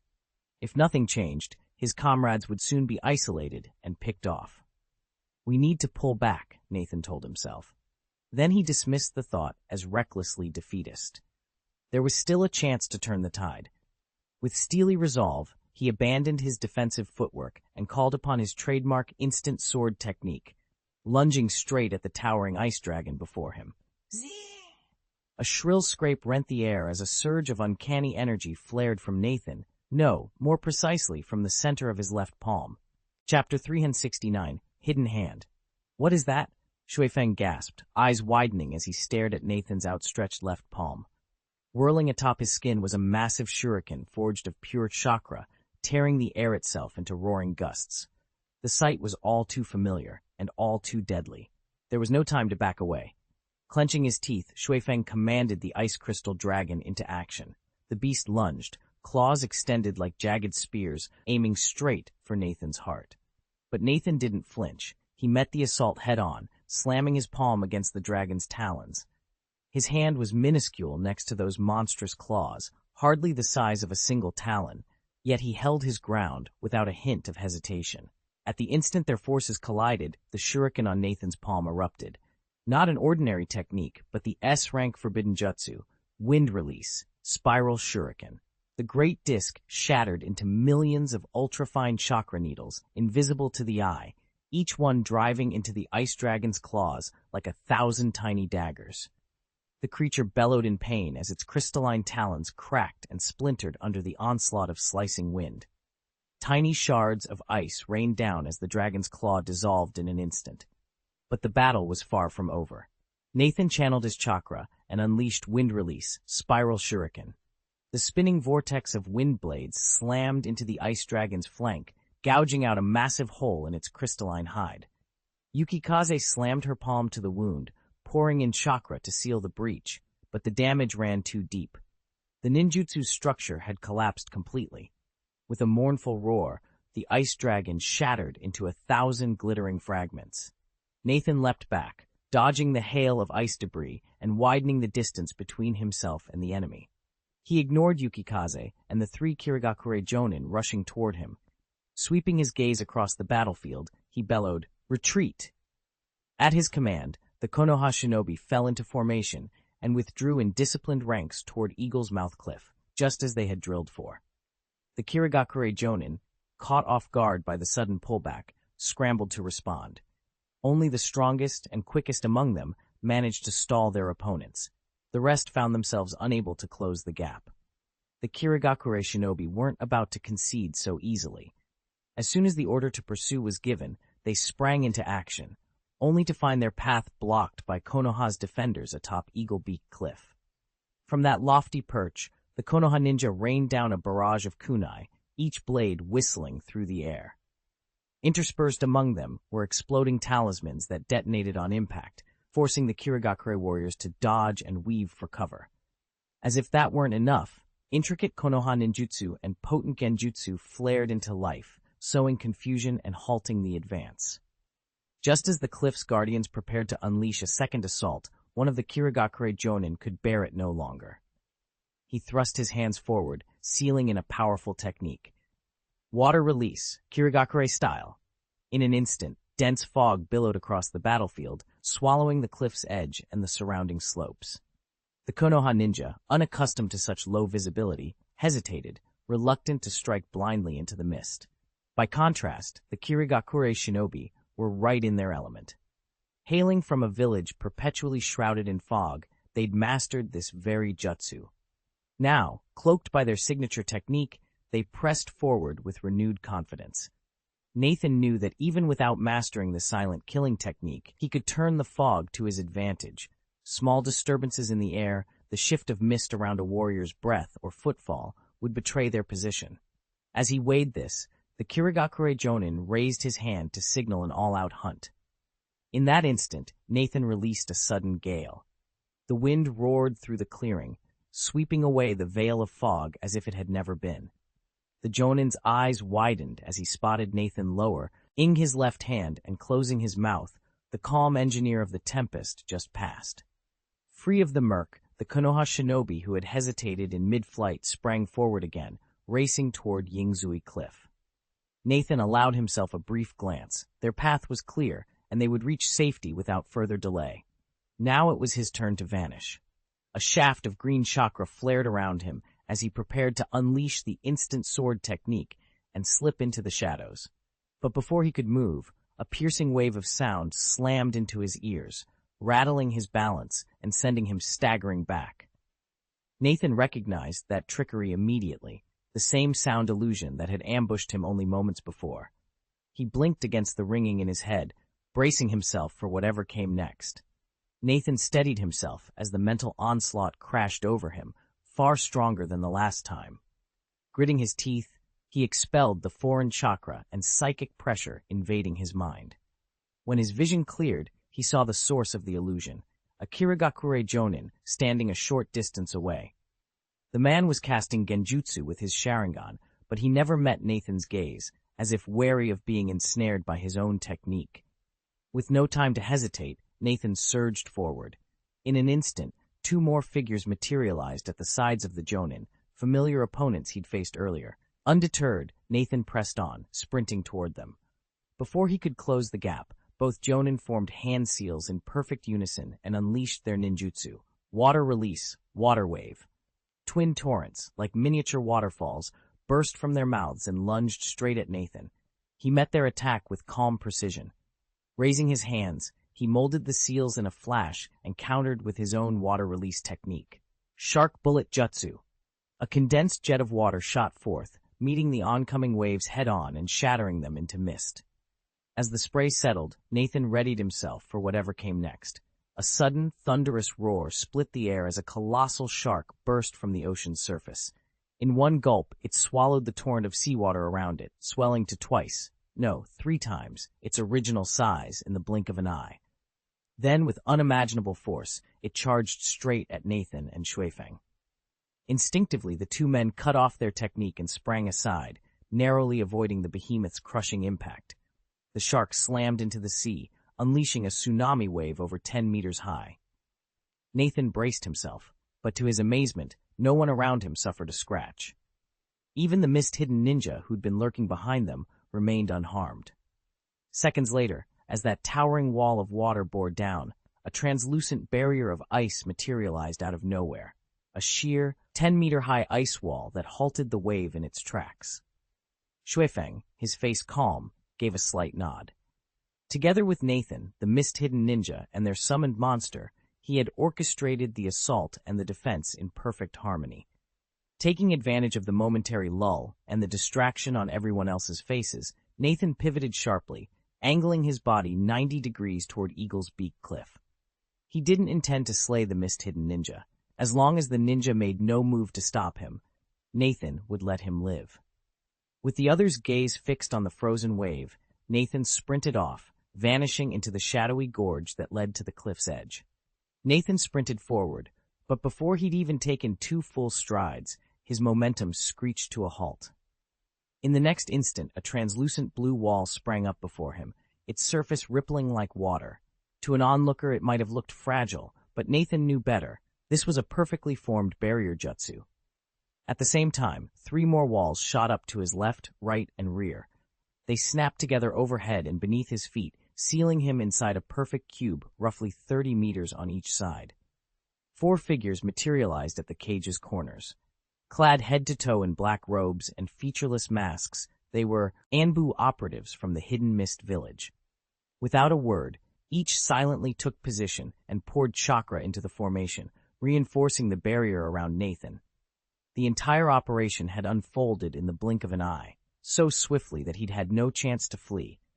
There was no question these Anbu had laid extensive plans and waited for the exact moment to strike. It looks like I only received the opening line. Could you please provide the rest of the chapter?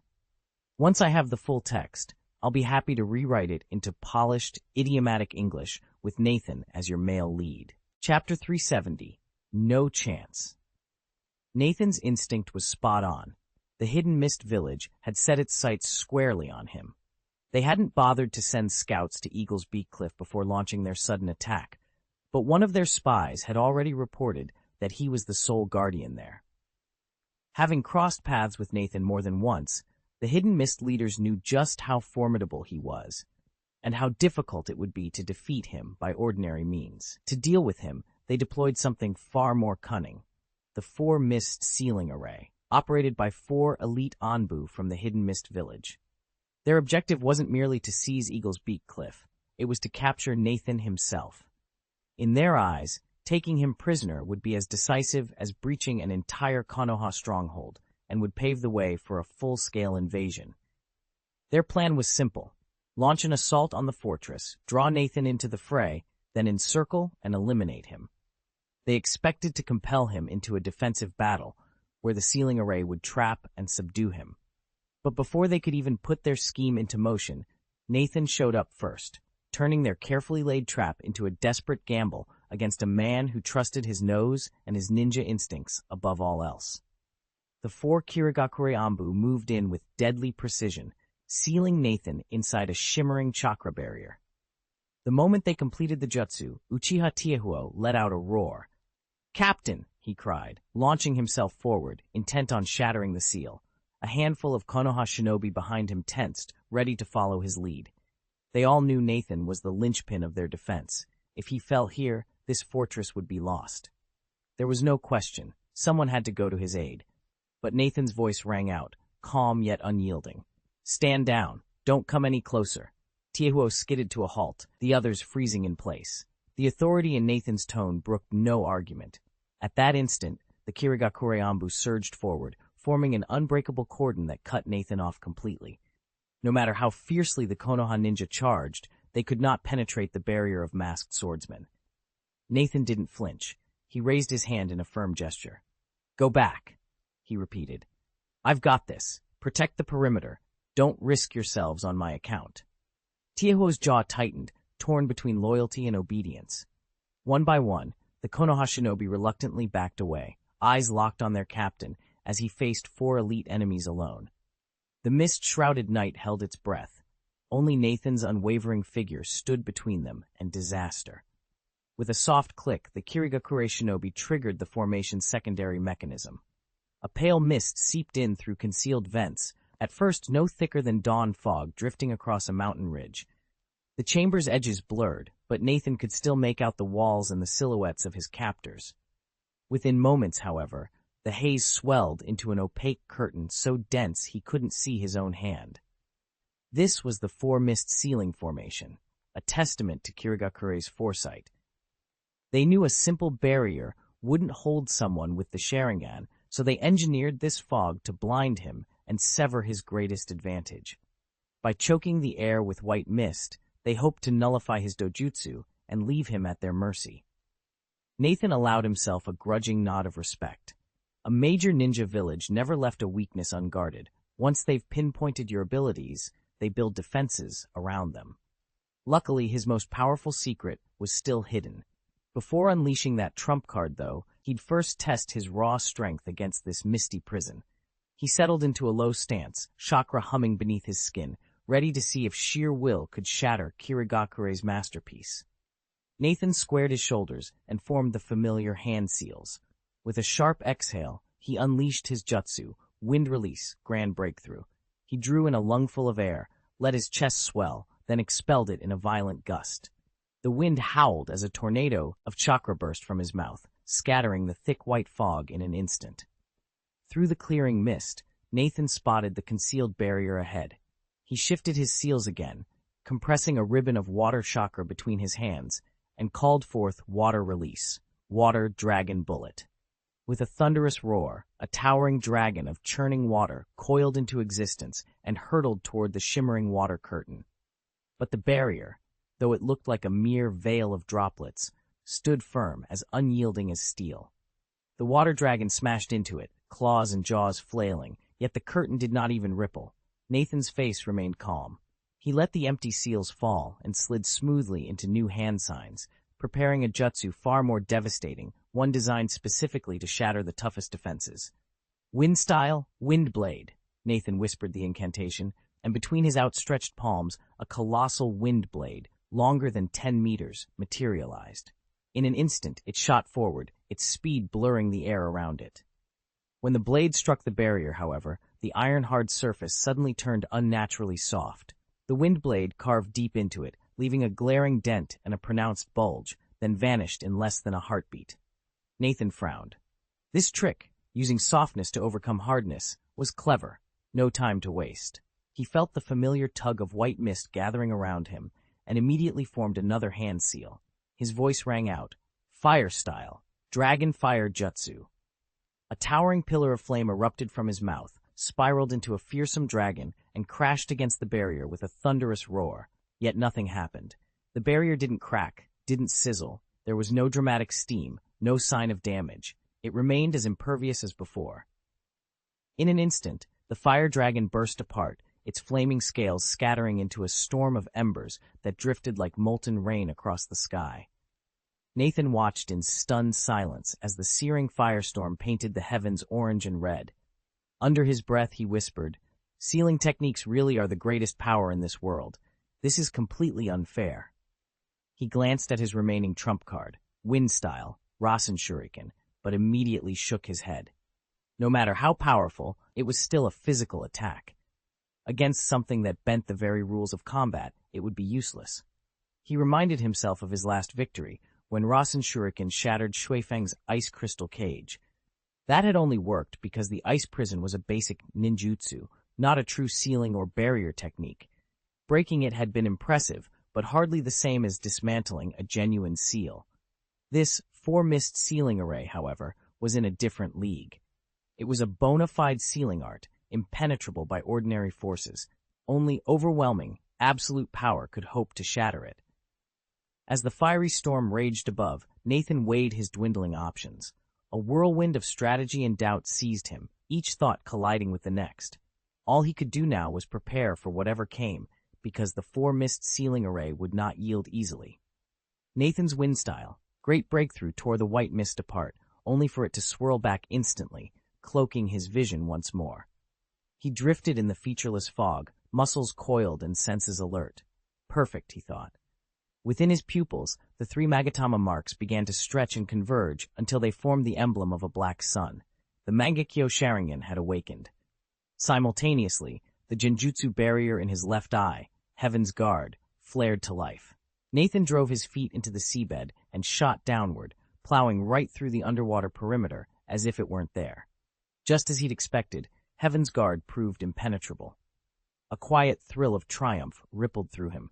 Then, coalescing out of the mist above, a Kirigakure Anbu operative came into view, completely unaware of the assassin below. Nathan surged forward, closing the final meter in a heartbeat. He deactivated Heaven's Guard and sealed away his Mangekyo Sharingan, appearing once again as just another shadow in the gloom. The Anbu's instincts screamed a warning the moment the barrier collapsed, but it was too late. With a deafening crash, Nathan burst from the sea, his hands snaking up to clamp around the shinobi's throat before he could even react. Water cascaded from his cloak as he hauled the surprised Anbu beneath the waves, victory sealed in that merciless grip. Nathan activated the chakra absorption technique, and in an instant, his opponent's chakra was drained dry. Without hesitation, he pressed his palm against the man's neck. There was a sickening click as the bones snapped. Nathan didn't bother with any subtleties. He knew standard tactics wouldn't save him from this trap, so he played his ace without giving the enemy a chance to react. As the saying goes, the longer the night, the darker the shadows, and he was certain more surprises lay ahead. Better to disappear now, before any fresh traps could close in. Chapter 371, Counterattack. A pall of white mist swirled inside the barrier as Nathan unleashed wave after wave of ninjutsu against its invisible walls. Fireballs, shadow clones, wind blades, yet not a single strike made even the slightest dent. Outside the barrier, dozens of shinobi stared in tense silence. Uchiha Tekka and the other Konohagakure warriors tightened their grips on their weapons, hearts pounding at the thought of Nathan trapped within. Across from them, Yukikaze and his fellow Kirigakure Jonin exchanged looks of astonishment, and, buried behind it, a flicker of relief. Nathan's relentless assault had proven futile. Just then, the mist inside thickened, blotting out all vision. Seizing the moment, Yukikaze spun to face Uchiha Tekka's squad. Without hesitation, he barked, "Finish them!" At that command, Tekka and the 4 Konoha shinobi halted their retreat. They knew there was no easy escape from Kirigakure's seasoned jonin, and the thought sent adrenaline surging through their veins. The distance between hunter and hunted shrank by the second. But before the Kirigakure team could launch their offensive, the barrier's swirling haze behind them dissipated as suddenly as it had appeared. The ghostly veil vanished, leaving the field and Nathan fully exposed. Silence fell for a heartbeat. Then, every shinobi on both sides realized the stakes had just shifted. The enemy they'd counted on to keep Nathan contained was gone, and now the real battle could begin. "What's going on?" Yukikaze's shout cut through the tense silence as she and the other Kirigakure Jonin stared at the unfolding horror. Their eyes darted to the 4 Ambu operatives guarding the barrier, and then froze. One Ambu lay crumpled on the ground, his neck grotesquely twisted. On the far side of the shimmering barrier, Nathan stood motionless, the limp body of the fallen Ambu still clenched in his hand. For a split second, neither side dared move. Confusion rippled through the ranks of the Mist Ninjas as they tried to process how their comrade had been killed, and by whom. Seizing the momentary shock, Nathan's hands flew into a rapid series of seals. His chakra flared like a rising storm, coiling around him in invisible currents. He drew a slow, steady breath, gathered every ounce of his will, and intoned the technique. Wind release, great breakthrough. With a roar that echoed off the training grounds, a colossal hurricane erupted behind him. The gale slammed into the Mist Ninjas before they even knew what hit them. Helmets went flying, kunai spun free from distracted grips, and bodies were tossed like rag dolls. In an instant, the disciplined formation tore itself apart as panic and chaos swallowed the field. Nathan planted his feet firmly against the churning sea, channeling chakra into his soles to steady himself atop the water. The gale threatened to rip them all away, so he shouted above the roar, "Hold fast! Get behind me!" His hands blurred through the seals. In one fluid motion, he slammed his palms against the surface, releasing an unimaginable surge of ice-released chakra into the brine. Instantly, a towering wall of ice, 7 meters high and stretching across dozens of meters, erupted from the sea, slicing through the wind. Behind that crystalline barrier, the rest of the team finally found solid footing. Even so, the storm raged on. Their makeshift shelters leaked and water dripped through all night, soaking every layer of clothing. By dawn, they were cold, wet, and bone-tired, but Nathan refused to let morale slip. When the first light filtered through the clouds, he exhaled steadily and unleashed wind release, great breakthrough. A violent gust tore through the enemy ranks, scattering Kirigakure's shinobi in disarray. But Uchiha Tekka and the Mist's elite weren't finished. They regrouped in seconds and lunged back into the fray. Nathan hadn't ordered the counterattack. It had come of its own accord, but it proved his timing was impeccable. As the Mist Ninjas struggled against his wind-empowered techniques, he readied himself for the next wave of combat. The battle had only just begun. They were so focused on Uchiha Tiehuo and the fleeing Konoha shinobi that they never saw this coming. Their momentary distraction left them vulnerable. Yet unless Nathan could plunge the Mist Village into even deeper chaos, their confusion would be over as soon as the Jonin regrouped. At that point, it would be the end for Uchiha Tekka and the others. Luckily, Nathan had no intention of betraying them. He paused before the towering ice wall erected in his path and immediately canceled his wind escape great breakthrough technique. With a graceful sidestep, he closed the gap to the frost barrier. A high-pitched screech tore through the air. Zzz! Zzz! In the very next instant, a massive, razor-sharp shuriken of swirling wind chakra materialized in Nathan's left hand. He just invoked the S-rank forbidden art, Wind Release, Spiral Shuriken. Even at Mastery Level 5, one step shy of Level 6, the technique sapped his strength and battered his meridians every time he used it, yet there was no turning back now. Nathan steeled himself, preparing to unleash its full, devastating power. Nathan's wounds barely slowed him now. Between the Level 8 Palm Immortal Technique's formidable regenerative power and an 18-point physique, even the fiercest assaults were mere annoyances. 1,000 thoughts raced through his mind as he pressed the spinning wind release, Spiral Shuriken against the ice wall. In an instant, crystalline fragments rained down like dust, and a gaping hole yawned open. On the other side stood a stunned Kirigakure Chunin. Nathan sheathed his shuriken as he drew his sword, delivering a single, fluid slash that severed the man's throat. A faint, strangled cry escaped the Chunin's lips before he collapsed to the frozen ground. A second fog ninja lunged forward, knife raised. But before the blade could find its mark, Nathan's cool gaze pinned him in place, rooting him to the spot. A shuriken spun from Nathan's hand and struck the newcomer directly in the throat. Gasping for air, the ninja ripped himself free from Nathan's genjutsu, only to stagger back a few paces, clutching his wound. With a heavy splash, he toppled into the icy water. Nathan withdrew his gaze, surveying the silent aftermath. As Nathan watched wave after wave of enemies close in on him, a surge of pride ignited within. Without a moment's hesitation, he charged forward, knife in hand. Kunai and shuriken hissed through the air, each one met by the arc of his blade, deflected with precise, effortless sweeps. Steel rang against steel as he cut through the first line of attackers. Then Nathan's Sharingan flared to life, the three tomoi spinning in a hypnotic dance. With a soft incantation of genjutsu, he locked one opponent in place, eyes glazing over, body frozen, and in the same fluid motion he drove his knife home. That threat was over in an instant. More foes rushed in, but Nathan didn't waver. He pushed his three tomoi Sharingan to its absolute limit. Suddenly, every attack, its speed, trajectory, and angle, blew up in his mind like high-speed data. His brain raced to sort and prioritize, dodge this, counter that. In perfect sequence, he either folded away from each strike or delivered a precise riposte that ended the fight.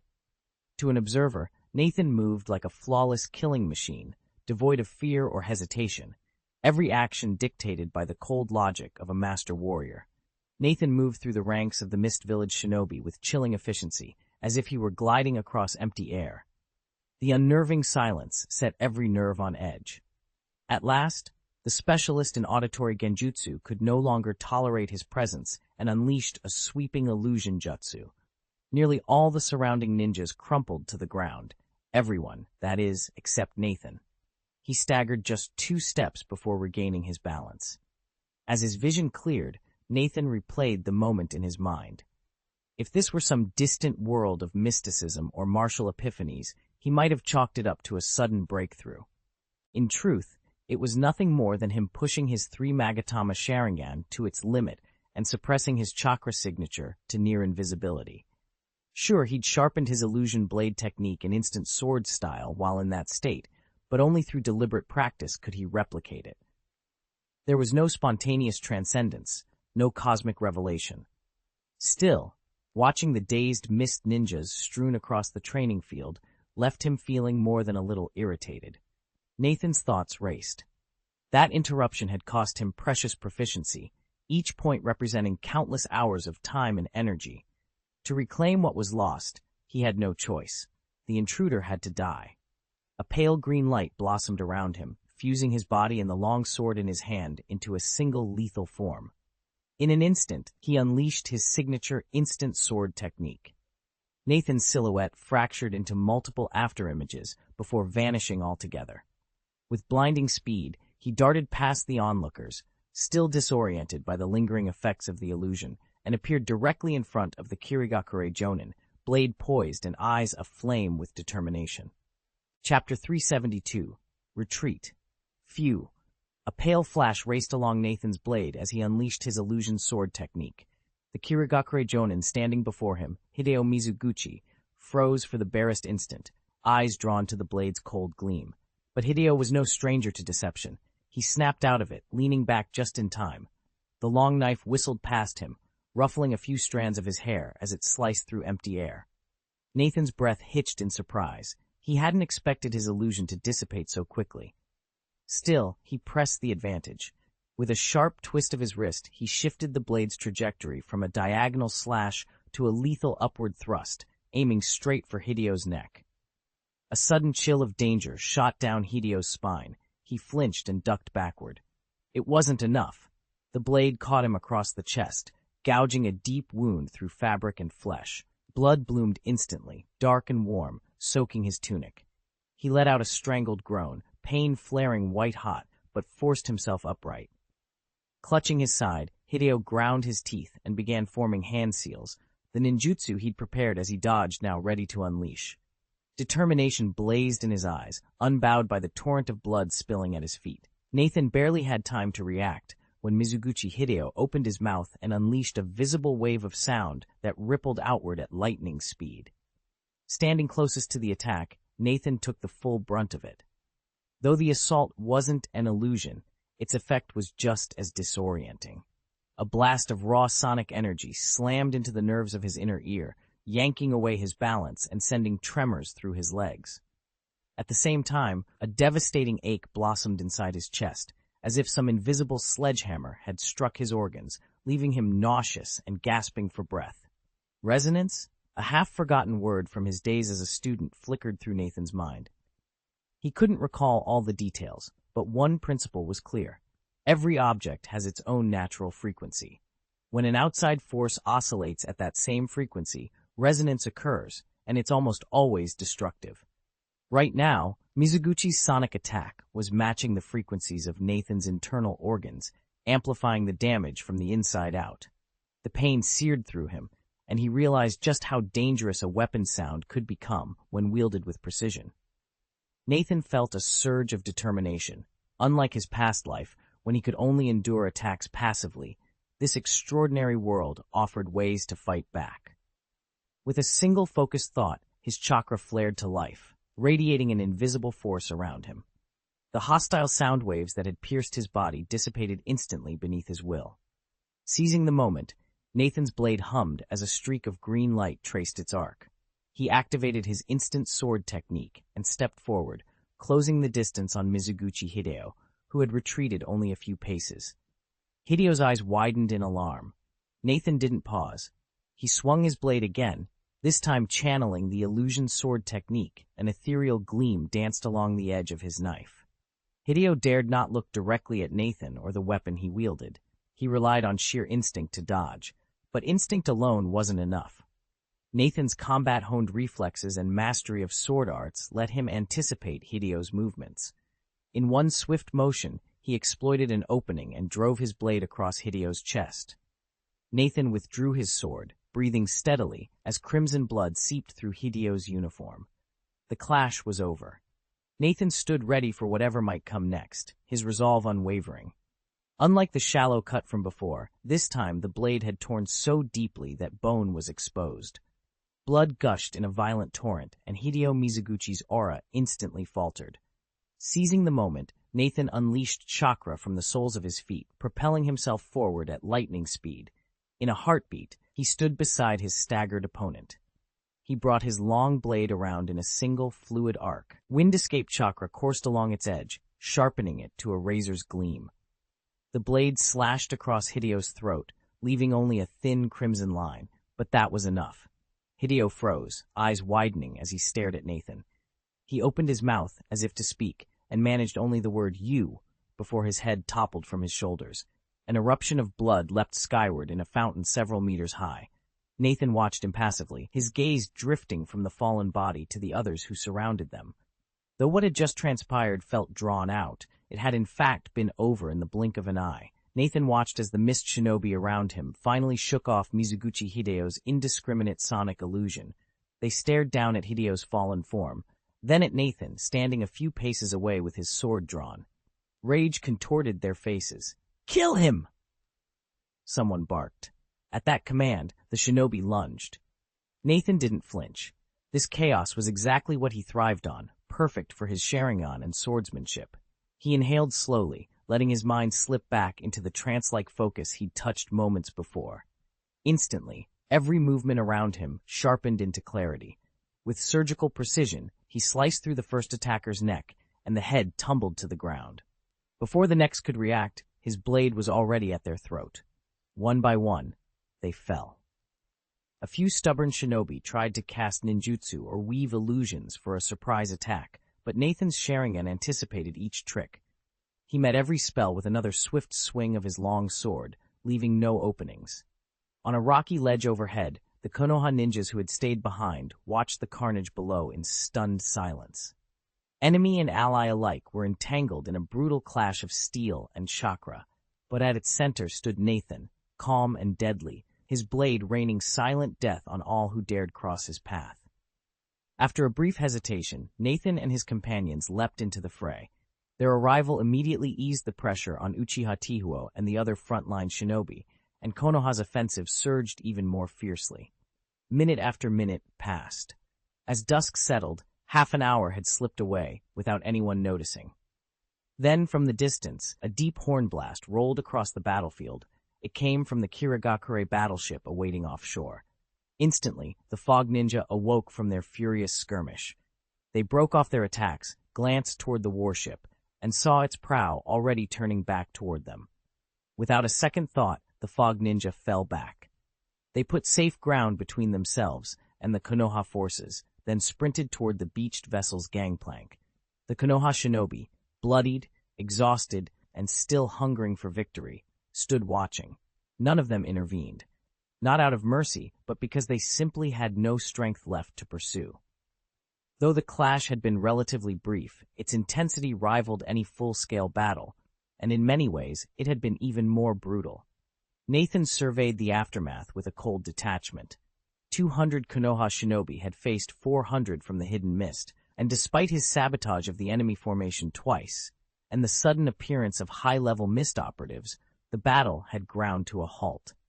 In the thick of the fight, the Konoha forces had pressed on with fierce determination, but once the skirmish petered out, their spirits flagged and exhaustion set in. He could have kept the enemy at bay long enough for reinforcements under Kurosawa Chengshu to arrive. With their help, those surviving mist shinobi wouldn't make it back home. Yet Nathan deliberately held his hand. The reason was simple. Anything he contemplated, the mist would anticipate. If he tried to finish them off, they'd mount an immediate counterstrike, triggering an even deadlier clash. Worse still, the hidden mist had already marked him as a prime target. If dozens of their warriors fell here because of him, he'd only draw more bloodhounds on his trail. Even the legendary Heaven's Guard, a secretive elite unit said to shield Konoha's most valuable assets, couldn't deter him. Nathan's focus wasn't on avoiding enemy attention. It was on choosing his battles carefully, lest he unleash a war he wasn't yet ready to win. But as the old saying goes, if you spend too long walking the shoreline, you'll eventually get your shoes wet. A trump card only remains powerful when you don't play it recklessly. If I keep using Heaven's Guard every time the hidden mist village comes under scrutiny, someone will start to notice, and the moment they find a countermeasure, I'll be in serious trouble. It's far better to hold something back. Besides, as those Kirigakure Jinin fell back, several Kirigakure Jonin were watching me the entire time. There simply wasn't an opening to strike. In the end, I had no choice but to let them retreat. Chapter 373, Breakthrough. As the 4 Kirigakure warships faded into the distance, Nathan let out a steady breath and turned to his weary soldiers. "They've retreated," he announced. "Begin clearing the field." He'd intended to hold the stronghold until reinforcements arrived, but the Kirigakure's relentless targeting had turned his plans inside out. Still, the outcome wasn't as grim as it might have been. Of the 200 men under his command, 80 had fallen, just over 40% casualties, yet they had stood firm and driven the enemy back. Countless Kirigakure shinobi now littered the battlefield, and Nathan knew their foes would think twice before mounting another large-scale assault anytime soon. With orders given, he sought out a quiet stretch of ground and resumed his practice of the palm immortal technique. Under a battered banner, he centered himself, channeling his energy into precise, all-controlled strikes. His body shivered as he pushed through pain, sinew and bone resonating in harmony. Half an hour passed in a blur of motion and meditation, sweat slicking his skin as he honed both strength and spirit. When at last he straightened, fatigue tugged at his muscles, but so did a new sense of power. He nodded once in satisfaction and glanced toward the rising sun.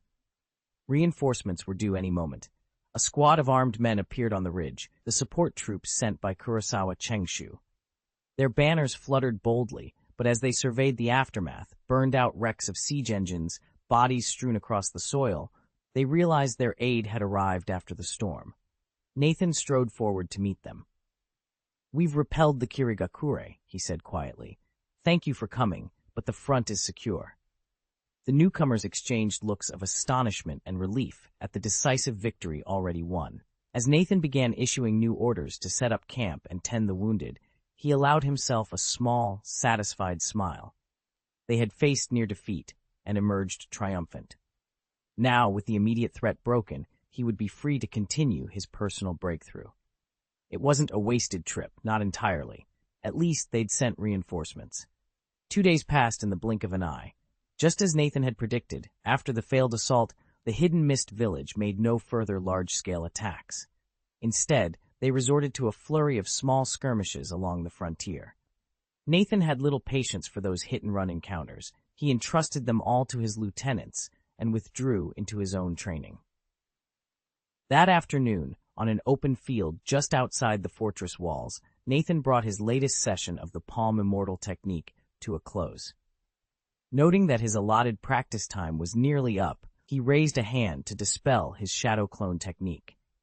In an instant, the half-dozen mirror images around him shimmered and dissolved, their memories and combat data flowing back into Nathan's mind.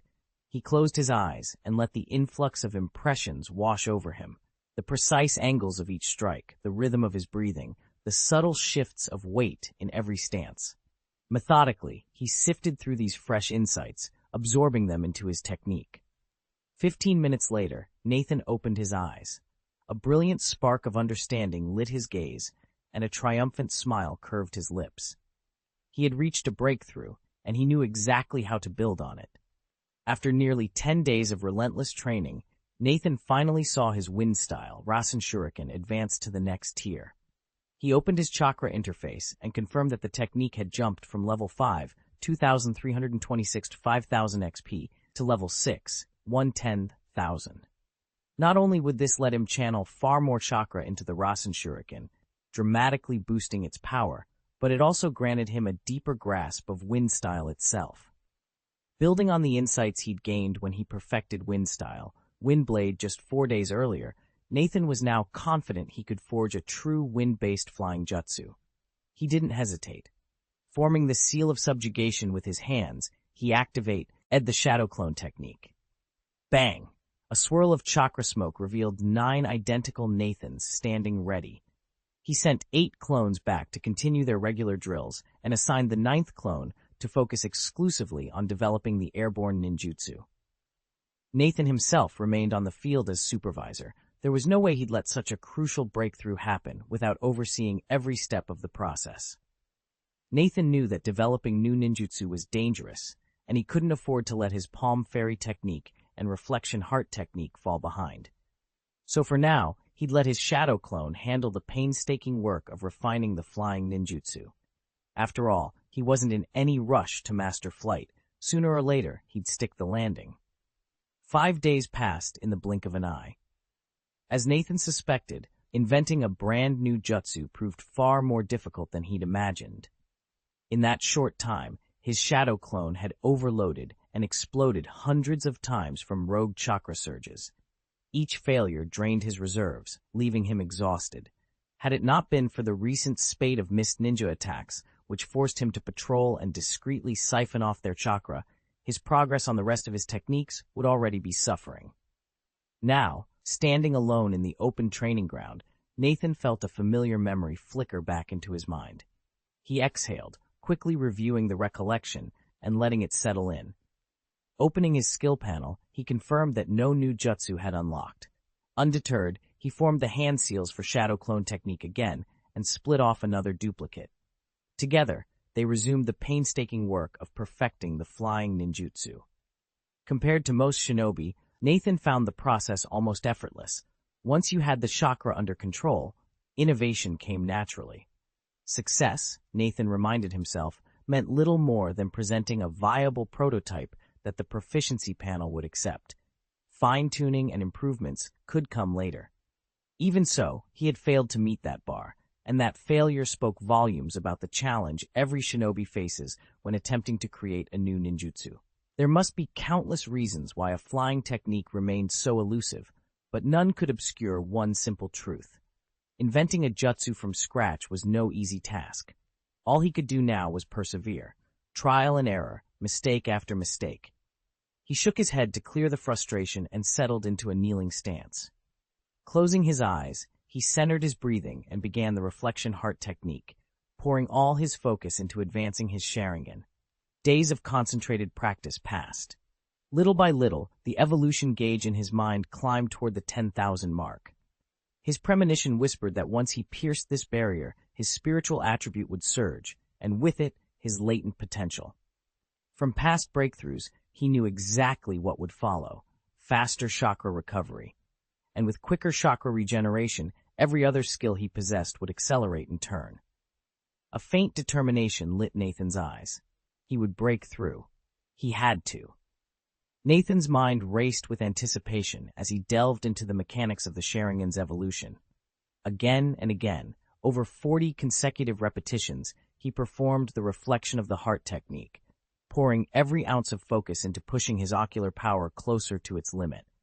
On his mental interface, the evolution meter inched steadily toward the 10,000-point threshold. At last, on what felt like the 41st attempt, something inside him snapped. The special chakra coursing through Nathan's brain surged toward his eyes, shattering an invisible barrier he hadn't even realized was there. A thick fog clouded his mind, and consciousness tumbled into chaos. Time lost all meaning. An instant stretched into what felt like a year, and yet a year collapsed into a single heartbeat. Then, clarity. Nathan's eyes flew open, and he immediately sensed a torrent of spiritual energy flooding his body. His pupil power skyrocketed as the Mangekyo Sharingan awakened without warning. Nathan closed his eyes for a moment, letting the new chakra signature wash over him. When he opened them again, he could feel the difference: sharper perception, deeper reserves of power, and the unmistakable echo of a newly born dojutsu ready to be mastered. In the darkness, Nathan sensed that his Susanoo had shed its rudimentary shape and officially entered the first stage. He relaxed his heightened awareness long enough to confirm he was alone, then refocused his chakra. With a single thought, a silver-white skeleton sprang into being around him, shielding him on all sides. This new form, though still skeletal, was far more complete than the initial prototype, which had been limited to little more than ribs and arms. Now that he could manifest a full upper body, his defensive power had increased dramatically. Chapter 374, Promotion and Allocation. Bang, bang, bang. Nathan's palm tapped the silver-white skeleton, encasing the fallen shinobi before him. The touch was cold and metallic, every ridge and curve as solid as real bone. He pulled his hand back and whispered in awe, "This truly is the apex of yin steel power. The sensation is astonishingly lifelike." In the shinobi world, yin steel denotes spiritual energy given tangible form. The Uchiha clan's legendary Susanoo is risen from that very principle. Nathan could feel his own chakra draining steadily as he maintained this spectral armor, proof that every great power demands its due. Beyond the constant energy bleed, the Susanoo imposes crushing pressure on the body itself.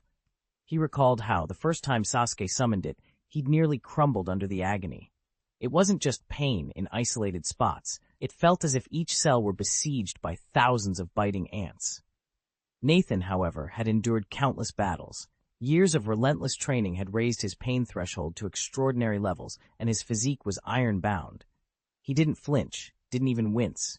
Had he been any weaker, he'd have screamed in torment long ago. Despite the lingering ache still searing through him, Nathan knew there was no shortcut. "My physique needs more work," he murmured under his breath. Focusing his will, he drew back the Susanoo. He let out a slow breath, letting the pain ebb away, then cracked his neck and quietly spoke. Panel. In an instant, the familiar pale blue interface flickered to life before him. Name, Uchiha Nathan, age 12. As Nathan stared at the translucent status panel hovering before him, the steady glow of his newly updated numbers filled his vision. He'd just finished another grueling chakra meditation session, and this was the result of all that effort. Physique, 18. Spirit, 20, up from 19. Chakra, 94,772, up from 88,052. Sharingan Manjikyo, 10,000, 50,000. Techniques and skill levels. Chakra Refining Technique, Love 5, 285,000. Wind Style, Rasen Shuriken, Love 6, 1,910,000. Water Style, Water Array Wall, Love 6, 406 to 10,000. Water Style, Water Dragon Bullet Technique, Love 6, 210,000. Water Style, Big Shark Bullet Technique, Love 5, 1,010, 5,000. Shadow Clone Technique, Love 4, 1,930, 2,000. Chakra Absorption Technique, 5, 7,500. Rasengan, Love 6, 9,710, 10. Palm Immortal Technique, Love 8, 17,514, 50,000. Chakra Scalpel, Love 5, 2,500, 5,000. Microscopic Extraction Technique, Love 4, 952,000. Heart Reflection Technique, Love 8, 9,539 for 50,000. Phantom Sword Technique, Love 6, 7,100 Tenzin. Instant Sword Technique, Love 6, 1,000 or 10. Chakra Control, Love 5, 3,482, 5,000. Perfected Arts, Water Style, Mist Hidden Art, Level 5, Wind Style, Wind Blade, Love 7. Nathan frowned as he read the single-point rise in his spirit. Every other attribute and technique had surged forward with dozens or even thousands of points, yet spirit had barely budged. Swallowing a sigh, he tapped the panel closed. Tomorrow, he'd push harder. There was no room for complacency, not for an Uchiha determined to master the heights of chakra and Sharingan alike. Nathan had expected that once his Sharingan's evolution pushed past the 10,000-point mark, his spirit attribute would jump by more than a single point. To his surprise, it only increased by 1. A flicker of disappointment crossed his face. He drew a deep breath and settled his thoughts, then turned his attention inward, sensing the subtle shift in his spiritual core. Moments later, his furrowed brow smoothed out. The small numerical gain belied its true significance. Moving from 19 to 20 in spirit was a major watershed, much like the leap from 14 to 15 in physique. Though the score rose by only 1 point, the qualitative improvement was enormous. Nathan confirmed the real measure of this breakthrough by checking his potential. His theoretical chakra limit would now swell by 80,000 points, climbing from 240,000 to 320,000 once the evolution W as fully assimilated. His chakra recovery rate would also receive a noticeable boost. Yet, thanks to his unchanged physique, he could still endure only 15 hours of continuous chakra refinement before his body reached its limit. Nathan's innate chakra regeneration rate has leapt by 54,000 points, rising from 146,000 to 200,000. That boost pushes his total usable chakra per day from 176,000 points up to 230,000, 200,000 plus 15 times 2,000. Yet this dramatic increase still falls short of his spirit attribute's full potential. Although his spirit has already broken past the 20-point mark, its benefits remain restrained by his physique rating. Once Nathan's physique also exceeds 20 points, both his maximum chakra pool and his recovery speed will surge even higher. Unfortunately, that breakthrough lies at least a couple of months in the future. By his calculations, climbing from his current level to physique 19 will take about a month, and going from 19 to 20 will demand more than the month and a half it took to advance from 18 to 19. In short, he faces at least a 2.5-month wait before his physique can truly match the power of his spirit. Nathan exhaled softly. 2.5 months. He shook his head, banishing the thought, and turned his focus to the sudden influx of chakra in his reserve. An extra 54,000 chakra points a day was no small gift. Nathan opened his skill bar and weighed his options. First, he crossed out the Reflection Heart technique and the Palm Fairy technique. Both already demanded so much of his time that pouring in more chakra would be pointless without additional practice hours. Next, he considered the chakra absorption technique, the chakra scalpel, and the shadow clone technique. Each was on the cusp of an upgrade or comfortably stable as is, so they too required no immediate attention. That left only the skills he was actively refining. Nathan's gaze settled on the wind style, Rasen Shuriken. Recalling how each training session edged him closer to mastery and how exhilarating it felt, he made his choice. He would channel an extra 12,000 chakra points into the Rasen Shuriken every day, boosting its daily investment to 70,000. With that decision made, Nathan felt a surge of anticipation for the power that lay ahead. Nathan's decision to train with 2 shadow clones proved immediately effective.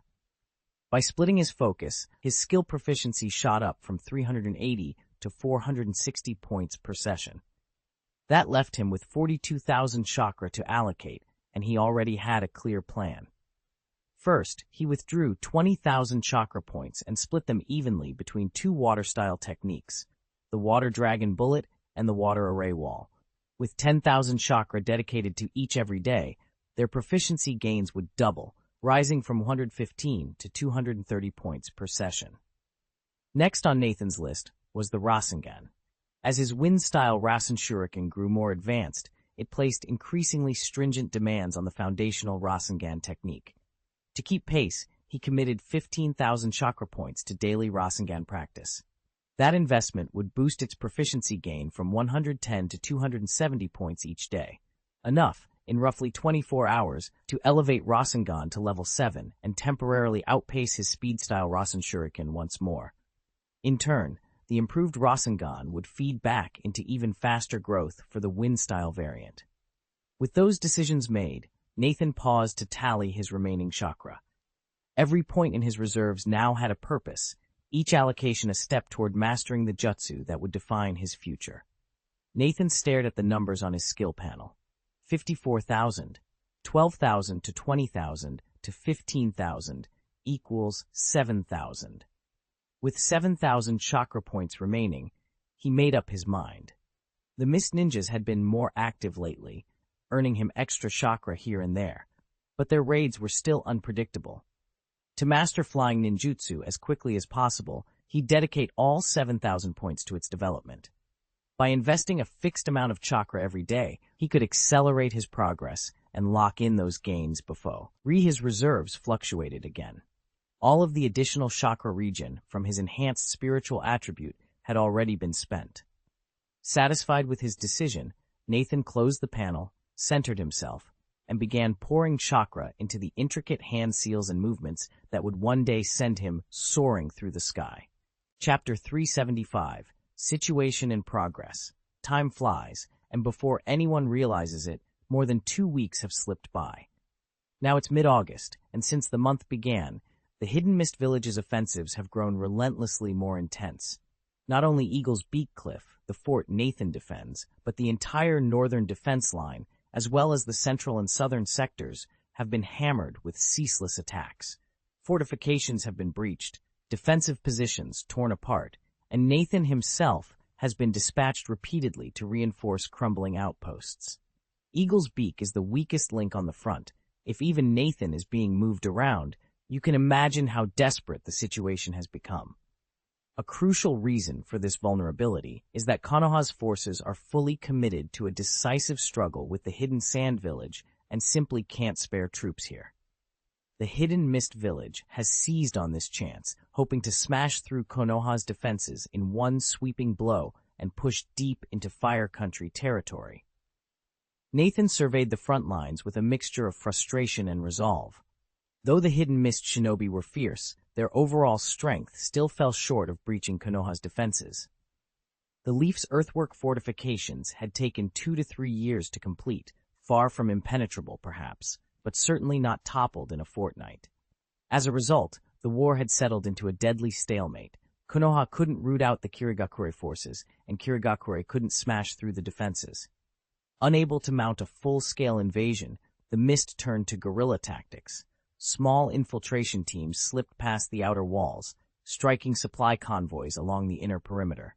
Night after night, wagons were set ablaze or ambushed at river crossings. Walk by the river enough times, and your feet will get wet, Nathan reminded himself grimly. Yet each raid seemed only to harden Konoha's resolve, and every failed strike left the Mist Forces more cautious than before. Then came the rumor that stopped Nathan cold. Word reached the village a few days ago that Might Day, a genin whose reputation rivaled the legends, had charged into enemy lines and slain 5 of the feared 7 ninja swordsmen single-handedly. The news rippled through Konoha like a shockwave, lifting spirits and disbelief in equal measure.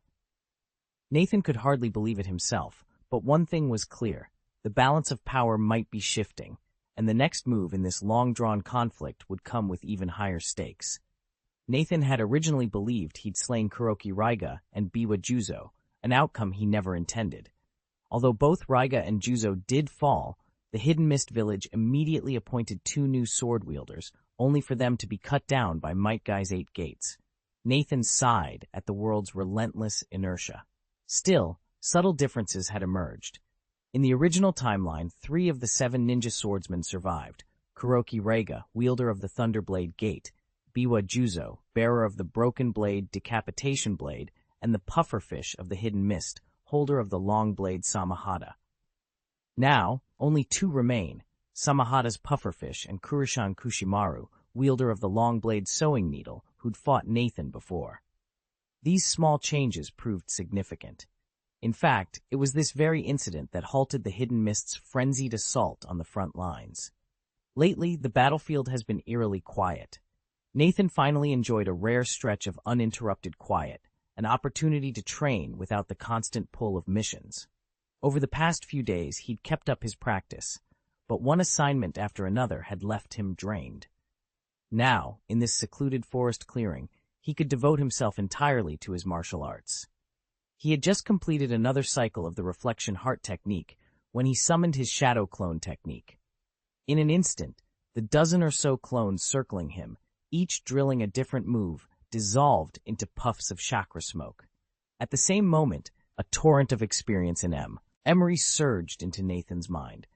In the past, so many simultaneous recollections would have sent him reeling with a migraine. But ever since his spiritual attribute broke past the 20-point mark, his mental resilience had skyrocketed.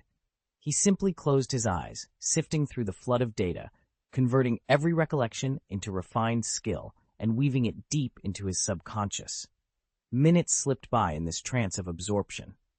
Then Nathan opened his eyes, and a bright, confident gleam shone in their depths. Nathan raised his right hand and spread his palm. Strands of chakra coalesced into a tiny shuriken that quickly expanded and began to spin, slicing the air with a high-pitched whistle. This was the forbidden S-rank technique, Wind-style, Spiral Shuriken. After more than 2 weeks of relentless practice, Nathan's Spiral Shuriken had finally advanced from level 6, 1,900, 10,000 to level 7, 120,000. Now, when he summoned it, the wind blade felt as if it obeyed his every thought.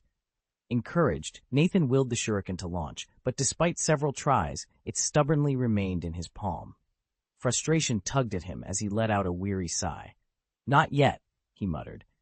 Level 7 marks the upper boundary of B-rank ninjutsu, still short of true S-rank power. It was only natural that he couldn't perform the flawless, hand-free release he'd envisioned.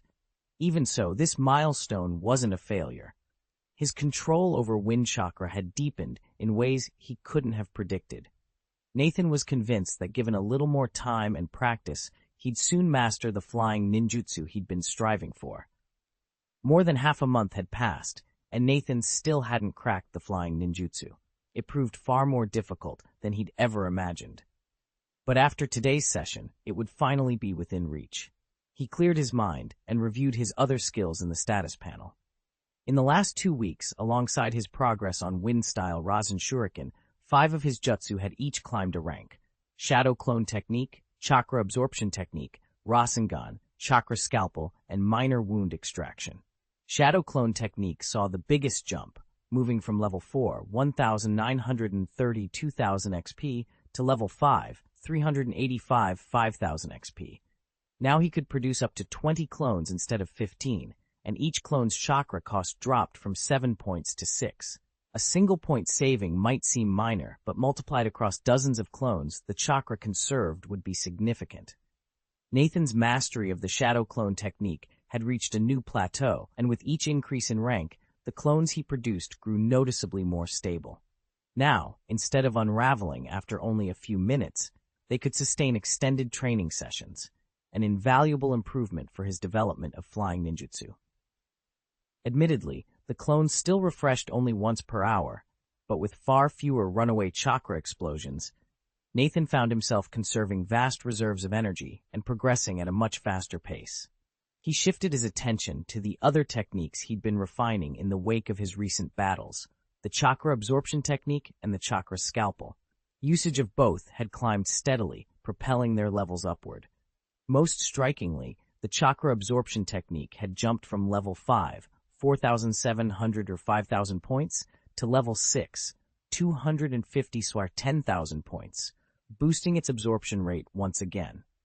At level 5, Nathan could leech 1,000 points of chakra per second from a target and convert 90% of it into his own energy. Now that the technique had advanced to level 6, he could only imagine the gains he stood to reap in future confrontations. Nathan stared at the floating stats before him. His chakra absorption rate had just doubled to 2,000 points per second, and he was converting every last drop. It was a monumental boost. At the same time, his secondary skill had climbed from level 5, 2,500's 5,000, to level 6, 100's 10,000. The raw numbers barely budged, but its battlefield utility had skyrocketed. Meanwhile, his Rasengan technique, promoted to level 1 ages ago, was surging toward level 8. His skin extraction technique had only recently edged up to level 5, jumping from 952,000 to 35,000 in proficiency, yet that too felt more reliable in a fight. And hovering just out of reach was his phantom sword technique. Dozens of skirmishes and relentless practice had pushed his illusion sword technique to the very pinnacle of level 6, leaving it one step from level 7, and level 7 was almost the perfect form of that art. Nathan knew that once it finally leveled up, his close-quarters prowess would improve too. Not dramatically, perhaps, but enough to be a game-changer. Nathan mulled this over before closing the panel. He then formed a shadow clone and slipped back into his training state. Chapter 376, Vision and Success. The next afternoon, after another grueling day of training, Nathan finally felt his illusion sword technique break through to the next level. He opened his cultivation interface and stared at the display, Illusion Sword Technique, Level 700. A surge of insight rippled through his mind. Clang! Nathan sprang to his feet, drew his longsword, and began to flow through the forms he had practiced 1,000 times. He started deliberately, each movement precise and measured. Gradually his strokes accelerated, the blade blinking faster and faster until it became little more than a silvery streak. At the apex of his swing, an ethereal glow pulsed along the edge of his sword, bathing the room in a dreamlike light. Anyone who witnessed that ghostly radiance would find themselves briefly suspended in wonder. This was the hallmark of his perfected illusion sword technique. At level 6, Nathan could still weave illusions into his attacks, but only after the sword had already struck. Though his predictive sense warned him of an opponent's dodge, the enemy always had a chance to slip aside. Now, with his technique fully mastered, illusions poured from the blade the instant he willed them, making every cut both real and deceptive. Nathan slowed his pace, letting the glow fade. In that moment of calm, he realized just how far he had come, and how wide the path ahead would be. But with this new power at his command, he knew nothing could stand in his way. Nathan sheathed his longsword, letting the afternoon silence settle around him. He knew that unless an opponent completely dismissed his blade, they would inevitably be struck. His reaction time was such that even the briefest hesitation, just a flicker of uncertainty, gave him the chance to land a crippling blow. In close quarters, that moment was all it took to turn the tide of battle. Yet his most potent tactic, the illusion sword technique, carried a severe drawback. Conjuring and maintaining the shimmering phantoms around his blade consumed vast reserves of chakra and mental focus. Even he could not sustain it indefinitely, which meant he could only deploy it in truly dire circumstances. With this in mind, Nathan reflected on his progress. His illusion sword technique was now perfected, and his instant sword technique had nearly reached level 6. It was time to turn his full attention to the final discipline, the shadow sword technique. He recalled that the moment he had first attained level 5 in the basic sword technique, he'd already begun mapping out his future advances. After long consideration, he'd narrowed his path to 3 specialties: the illusion, the instant, and the shadow sword techniques. Having conquered 2, only 1 remained, and Nathan was ready for the challenge. Only the shadow sword technique still eludes him. Nathan has already completed one of the remaining pair and is on the verge of mastering the other, but without the shadow sword technique, his arsenal feels incomplete. He knows that to develop it properly, he must draw on the secret of 3rd Hokage Sarutobi Hiruzen's Shuriken Shadow Clone technique, a complex art that few have ever replicated. He'd once hoped to use the Sharingan to copy an opponent's skill or even Orochimaru's techniques, but that chance never came. With no shortcuts left, Nathan decides to forge the path himself. After all, the Shuriken Shadow Clone technique builds directly on the basic Shadow Clone technique, and now that Nathan's Shadow Clones have reached level 5 mastery, he's finally qualified for this kind of in-depth research. If he succeeds, he'll not only acquire a powerful A-rank skill, but also put the Shadow Sword technique firmly on track. Once the Illusion Sword, Shadow Sword, and Instant Sword techniques work in concert, Nathan will be unbeatable in close quarters, a monumental stride toward true invincibility. Swish!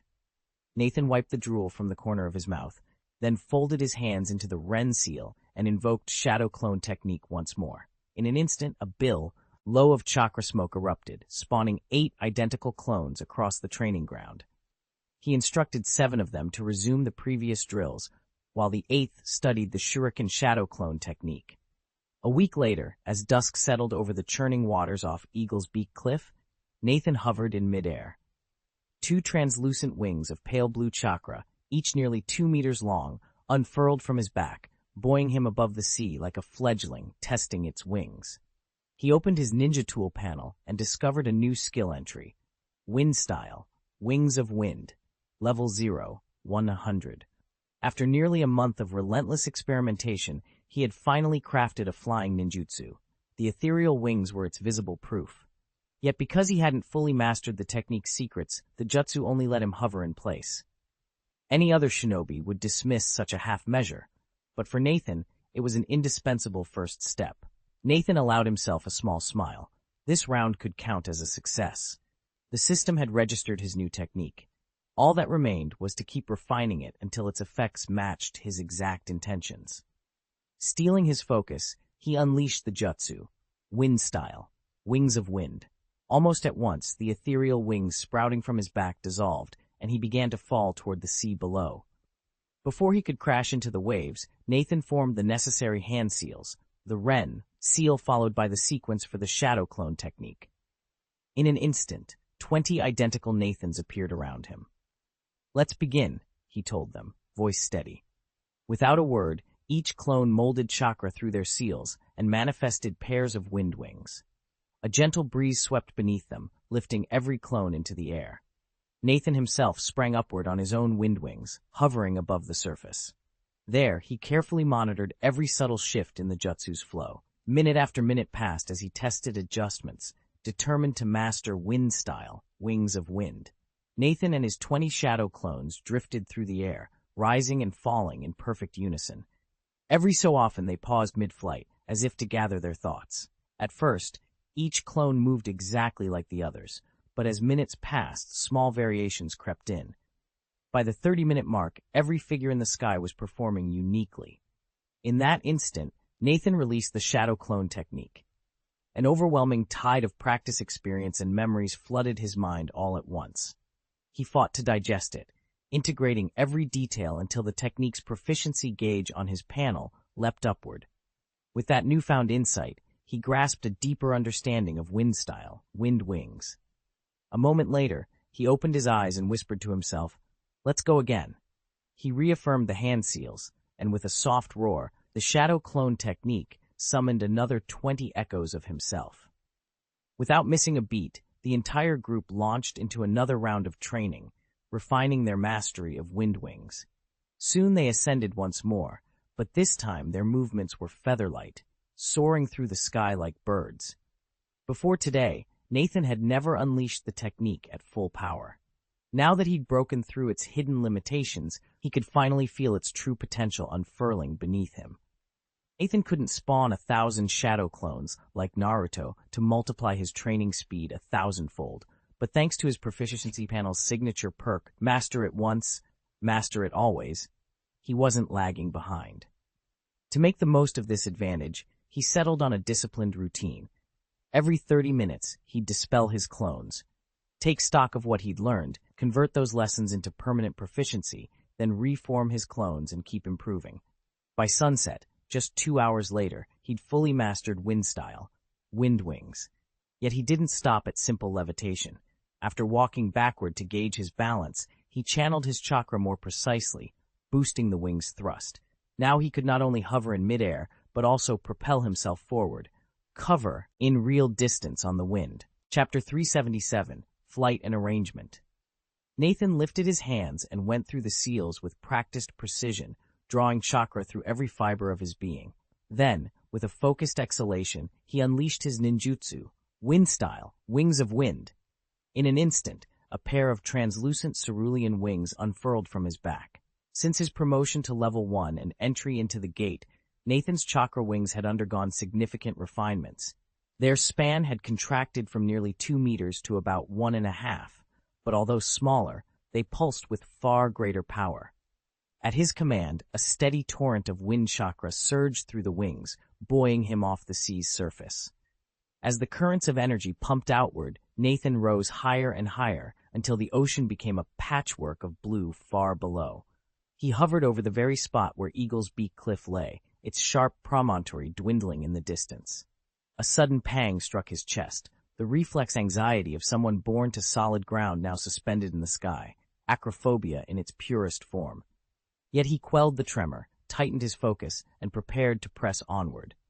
Nathan had been practicing wind style, wind wings for some time, but he'd never flown this high before. His heart thumped as he peered down from the sedan chair suspended in the air. Taking a steadying breath, in, out, he forced his racing thoughts back to the task at hand. Consciously channeling his chakra into the wing-like appendages at his back, Nathan flexed them gently. Almost instantly, the wind caught beneath the protheses, lifting him free of the chair. He surged forward in a graceful arc, the ground falling away below him. He'd already unlocked the first tier of wind wings, granting him true flight, and a top speed of roughly 10 meters per second, or 36 kilometers per hour. That put him on par with the electric cars of his previous life, though it still lagged behind many ninjas' sprinting speed. More problematic was the chakra drain. Nathan felt a sharp sting of exhaustion as he maintained his altitude. Still, the advantages were clear. With wind wings, he no longer needed to chart his path around rocks or rivers. He simply soared, the world laid out beneath him like an open map. Nathan knew flying in a straight line would shave off precious time, and with his technique still at only level 1, there was plenty of room for improvement. The future looked promising. Shoving the thought aside, he glanced skyward. The sun had sunk below the horizon, and darkness was settling over the land. Without lingering, he launched himself toward Eagle's Beak Cliff. But no sooner had he neared the stronghold's outer defenses than a squad of Konoha shinobi burst from behind a bunker. Kunai at the ready, they aimed up at him and barked, "Who goes there?" Nathan activated his Sharingan and swept his gaze over the guards below. A surge of pride welled up in him. His new flying ninjutsu had performed flawlessly. Then he remembered. This sector was under constant surveillance. By soaring in so brazenly, he'd ensured he would be noticed. Maybe I should master some kind of body concealment jutsu. He immediately squashed the thought. There'd be time enough to worry about stealth tactics later. To avoid any misunderstandings, Nathan folded away his chakra wings and descended smoothly to the courtyard below. His arrival drew startled gasps from the assembled shinobi. "Captain?" Nathan offered a reassuring nod. "It's me." Without hesitation, he spoke the authentication code. In the world of Shinobi, transformation techniques and other jutsu can alter one's appearance at will, so verbal passwords were standard practice. Only when Nathan finished did the tension on everyone's faces finally ease.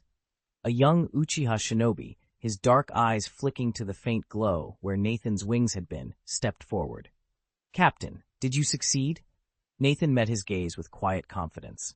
Of course, it was an Uchiha who asked. Only a clanmate would press for details about such a private mission. After all, in any Shinobi whirl, training and intelligence operations were closely guarded secrets.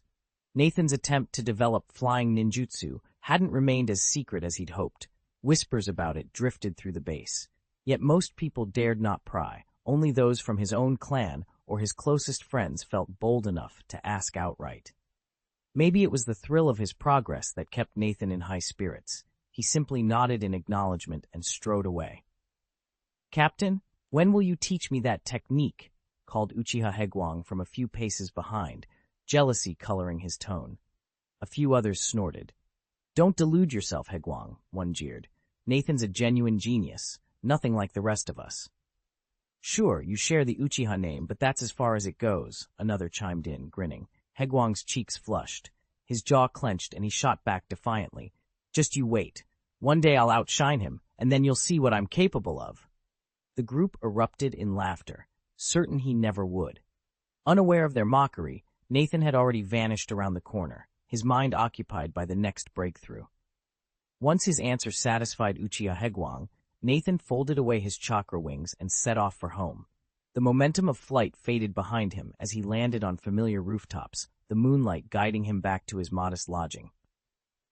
Inside his room, Nathan washed up and prepared a simple meal. He ate quietly, the bowl's comforting warmth giving him time to reflect on how far he'd come and where he needed to go next.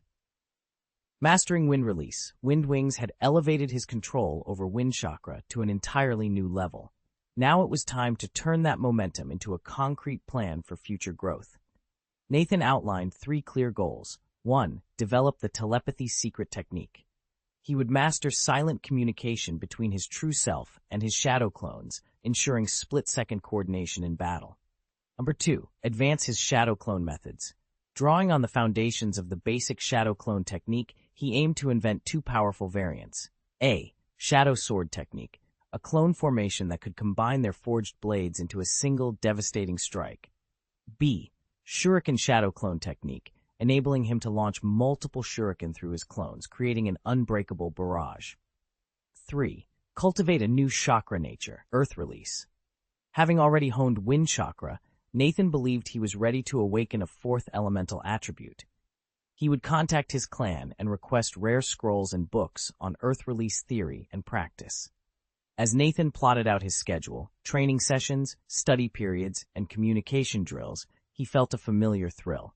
Each new technique would push him closer to his dream of becoming one of the village's top ninjas. With his path set, he finished his meal, cleaned his bowl, and settled in for a night of reading scrolls on advanced chakra control. Tomorrow, the real work would begin. Nathan knew that truly mastering a new chakra nature overnight was impossible. After weighing his options, he decided that his 4th attribute would be earth release. Why earth and not lightning? The answer was simple: defense. Despite his unusually high constitution stat and physical strength that far surpassed the average shinobi, Nathan was still immortal. He could bleed. He could die. To make up for this vulnerability, he needed at least one reliable defensive ninjutsu, and earth release offered better protection than lightning. He still remembered the first time he'd seen Kakuzu unleash earth release, Earth Spear. The sheer force of it had left a lasting impression, but at the time Nathan had no earth chakra to mimic the technique. Now, armed with the Uchiha clan's 1,000-year legacy and a rapidly growing chakra reserve, he was confident he could unearth, or even adapt, a similar jutsu. Yes, lightning release did include defensive forms like lightning chakra mode, but on the whole, its techniques leaned toward raw firepower. In contrast, earth release promised the sturdy, unyielding LDS Nathan desperately needed. So earth it would be. Don't disgrace the Uchiha clan, Nathan reminded himself. Then again, would they even refuse? As the clan's brightest prodigy, how could they say no? Brimming with confidence, he set a fresh sheet of parchment on his desk, picked up his pen, and began to write. Operation successful. I will keep you informed of my recovery progress. He read over the lines once more, then sealed the letter, certain it would secure the clan's full support. Chapter 378, Out in Full Force. At first light, Nathan stood alone in the sparring courtyard of the Hidden Fire village, waiting for Uchiha Tiehuo. A moment later, Tiehuo appeared, his cloak billowing behind him and his Sharingan flickering with curiosity. Nathan held out a sealed scroll.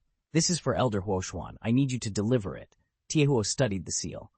Elder Huoshuan? Very well. He didn't hesitate or inquire about its contents. Instead, he bit his thumb and let a drop of blood fall onto the parchment. Then, with swift, precise motions, he formed the 5 hand seals, Hai, Shu, Yu, Shen, Wei, and channeled his chakra into the letter. A crackle of crimson energy filled the air, coalescing into a small, orange-furred ninja cat that looked remarkably like the famed fat orange of legend. The feline mewed, stretched, and let out a long, rumbling yawn, clearly unbothered by the early hour.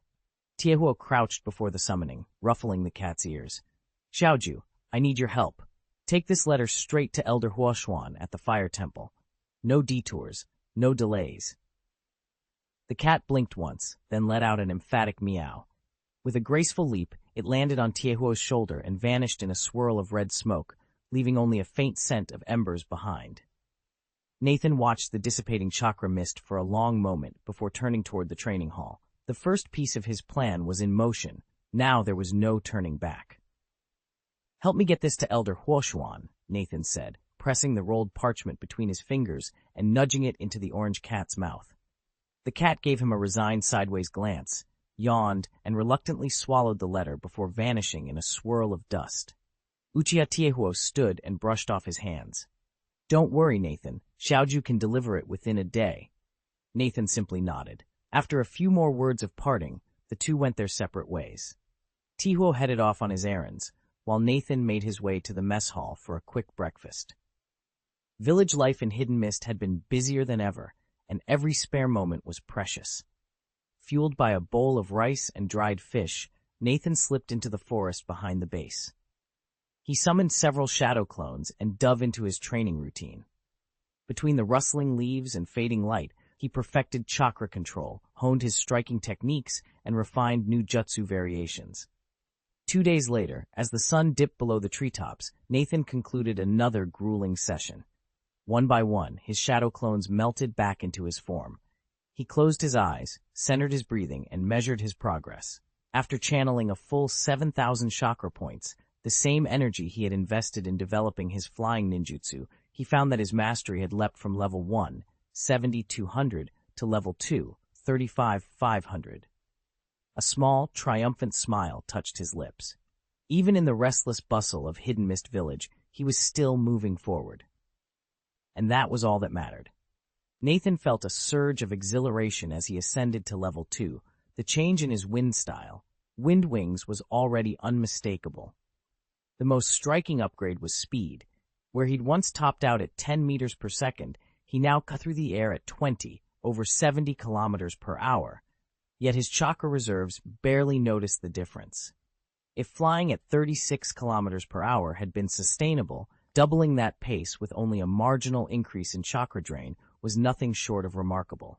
After all, time could mean the difference between life and death. Having his travel time was more than worth the slight extra energy expenditure. Even more significant, Nathan sensed his body teetering on the edge of another transformation. 40 days of grueling training had built an ironclad foundation, and in just 3 or 4 more days, he would reach the critical threshold. When that moment came, he planned to open his Mangekyo Sharingan, channel the power of human control, and guide the awakening with precision. With the shackles of his current physique broken, his attributes would ascend to unprecedented heights. Nathan closed his eyes and allowed the wind currents to swirl around him, testing his newfound limits. Every fiber of his being tingled with potential.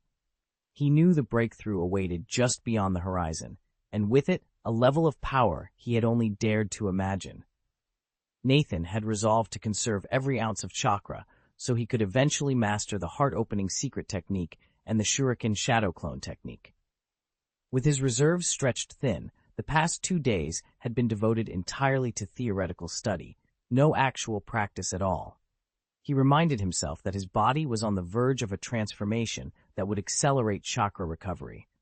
Once that change occurred, he could finally begin hands-on training. Until then, there was no point in attempting to spread his limited chakra too thin.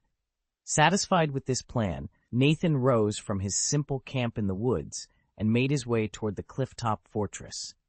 30 minutes later, he finished a quick dinner and slipped into the meeting room. Several of his subordinates were already assembled, awaiting his arrival. Without hesitation, Nathan settled into the head chair and called on each of them to deliver their daily reports.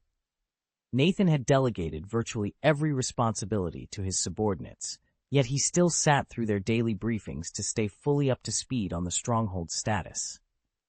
If the enemy struck, he wanted to know exactly how to respond. Today's report concluded without incident, so he sketched out a rough plan for tomorrow before hurrying off to his quarters. Once inside, Nathan didn't collapse onto his bed. Instead, he settled into his habitual lotus position and began his evening training, alternating between the palm immortal technique and the reflection heart technique. With each cycle of breath, he fortified his body and spurred the evolution of his Sharingan. Minutes slipped into hours until finally the night had grown deep. Silver moonlight spilled through the window, and Nathan's eyelids fluttered open, exhaustion lining his gaze. He let his hands fall to his sides and whispered, "Finally, done." Without another thought, he rose, shuffled over to his bed, and just as his shoulders unclenched, collapsed onto the mattress. A few seconds later, a soft snore escaped his lips. He was asleep. At the same time, far out at sea, still miles from Eagle's Beak Cliff, a silent flotilla crept through the dark waters under the pale moonlight. No lanterns flickered on deck, and no band of sentries called out their watch, giving the impression of ghost ships drifting in formation. In truth, these were not specters, but warships belonging to the Hidden Mist village. A week had passed since their last disastrous invasion, and now, after a period of hibernation, the Hidden Mist were striking back with renewed force. Judging by the size of the fleet, tonight's operation went far beyond a simple raid on Eagle's Beak Cliff. Several other strategic points across the region were marked for attack as well. This was a full-scale offensive. The Hidden Mist had gathered every available unit and were determined to shatter Konoha's eastern defenses. In the southeast of the Land of Waves lay the Hidden Mist's forward base, a modest outpost that served as their bridgehead. It stood nearly undefended now. Its entire detachment had joined this moonlit armada. With every Mist ninja committed to the assault, their goal was clear and uncompromising: break through Konohagakure's border fortifications and drive the front line deep into the Land of Fire. Under cover of darkness, the warships pressed on toward the cliffs, ready to unleash their assault at dawn. Naturally, Kirigakure had no intention of acting recklessly. They'd carefully selected only the weakest points in each defensive line. After so many battles, Kirigakure's scouts had already mapped out the basic layout of these fortresses, but without knowing how enemy troops were actually deployed, such intel was rarely enough to risk a full-scale assault. Then, too long ago, Kirigakure's Anbu operatives intercepted fresh information that finally offered a clear window of opportunity. After thoroughly verifying its accuracy, the High Command gave the order: tonight, the all-out attack begins. Chapter 379, War Breaks Out Again. Late at night, the moon rode high above Eagle's Beak Cliff, its pale light spilling over the restless sea. 4 Konoha shinobi, quiet as the stones beneath their feet, stood on the cliff's seaward edge, sharing whispered conversation and the occasional stifled laugh. Private Hattori, scanning the horizon, suddenly froze. He jabbed a gauntleted finger toward the dark water. "Captain, look," he hissed. "What is that?" Captain Nathan swung his gaze to where Hattori pointed. A handful of distant shapes, black as spilled ink, cut across the moonlit waves, their formation tight and ominously swift. Nathan frowned, heart pounding. "Signal the others. Enemy vessels incoming," he barked. He raised his arm to give the prearranged flare signal, but no response came. The wind shifted, carrying with it a faint coppery tang: blood. Nathan's stomach twisted. Something was terribly wrong. He spun around. The three men beside him lay crumpled on the ground, each struck down without a sound. And there, stepping from the shadows, were two figures garbed in ink-black robes and feature-concealing masks. Nathan's breath caught. The masks bore the Mist Village's unmistakable emblem, four fluid, interlocking curves like swirling water and drifting clouds. Ombu. Before he could draw his sword, the two assassins moved in perfect, silent synchronicity. Nathan staggered back, blade already in his hand, but the cliff offered no quarter. The dark sea roared beneath him, and the moon watched him passively as war erupted once more along Eagle's Beak Cliff. The kunai sliced cleanly through flesh, and with a wet thud, it buried itself in Ikeda Tsuyoshi's heart. He coughed up a mouthful of blood, his eyes widening in shock.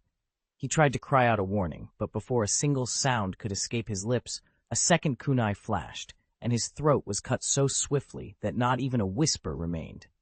In an instant, all four members of Ikeda's team lay dead, without so much as a distress signal sent. The two Kirigakure Ambu exchanged a curt nod. Stepping over the bodies, they raced deeper into the Eagle's Beak Cliff, cutting toward the enemy's hidden base. After only a few dozen meters, two more cloaked figures burst from the shadow of a massive boulder.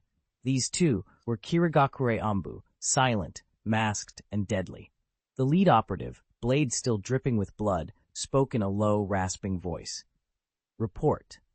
Nathan had barely settled into the shadows when one of the Kirigakure operatives slipped forward and reported in a hushed tone, "Everything went according to plan. We've taken care of the hidden sentry."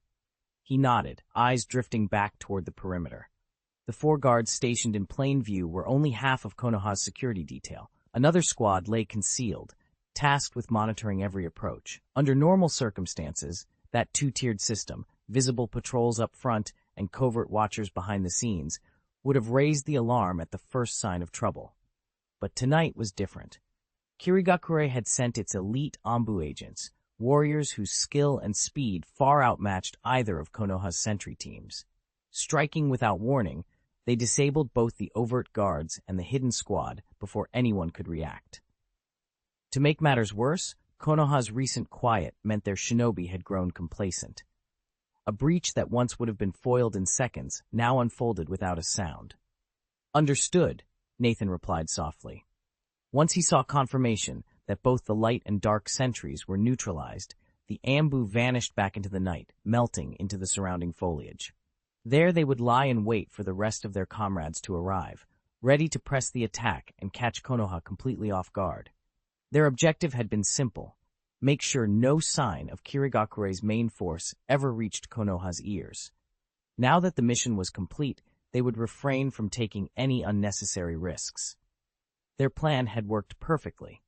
Although they dispatched Ikeda Tsuyoshi and his men with ease, venturing any loser to Konoha's stronghold was out of the question.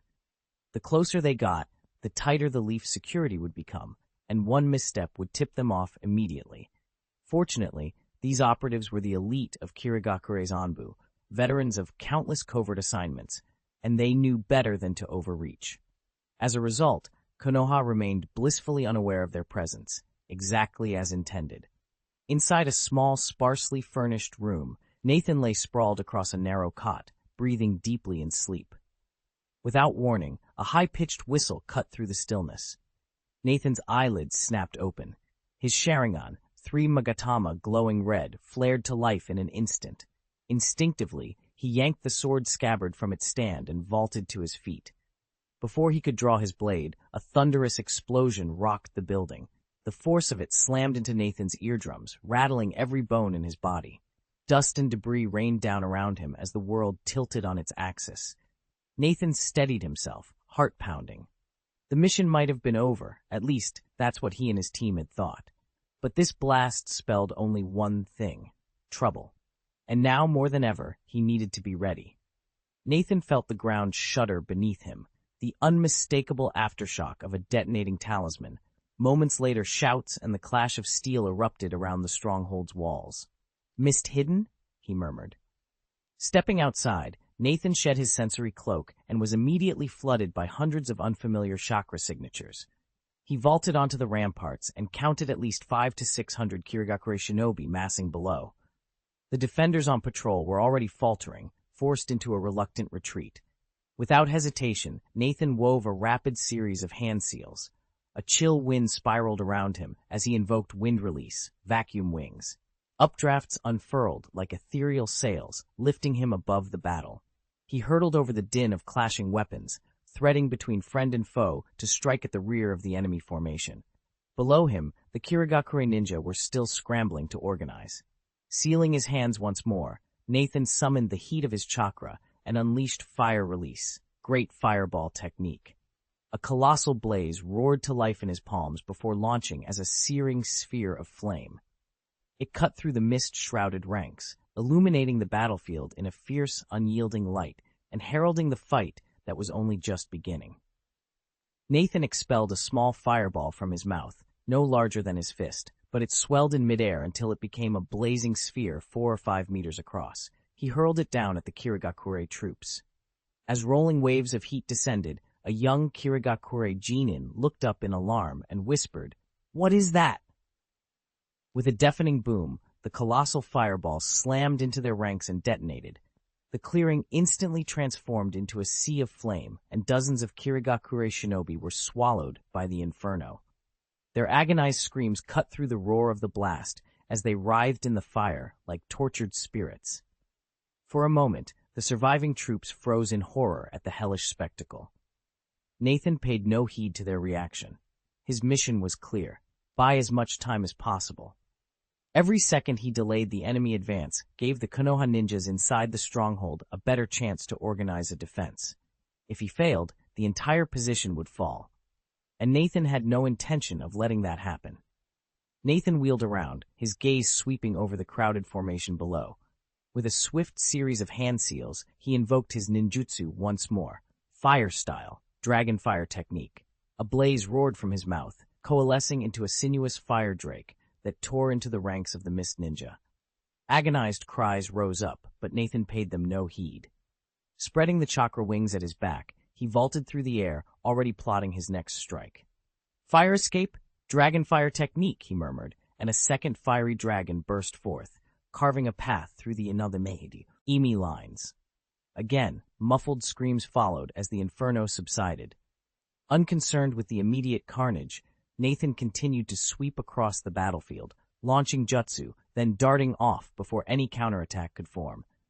This shoot-and-scoot tactic left the mist ninja bewildered. They could neither pin him down nor mount an effective response. Every time they regrouped, he was gone, only to appear moments later in another sector, ready to unleash another drake of flame. His relentless assaults threw the entire advance into disarray, slowing their forward momentum and buying precious time for his allies to regroup. Chapter 380, Initiative. Ah! A pained scream echoed below as Nathan soared overhead. He paid no mind to the mist ninjas writhing in the flames he just summoned. Once his jutsu was complete, he drifted away on silent chakra wings, eyes scanning for the next cluster of foes. Just as he prepared to seal them and unleash another technique, a colossal serpent of water burst into the sky in his direction. "Water dragon bullet technique?" Nathan murmured, recognizing the move instantly.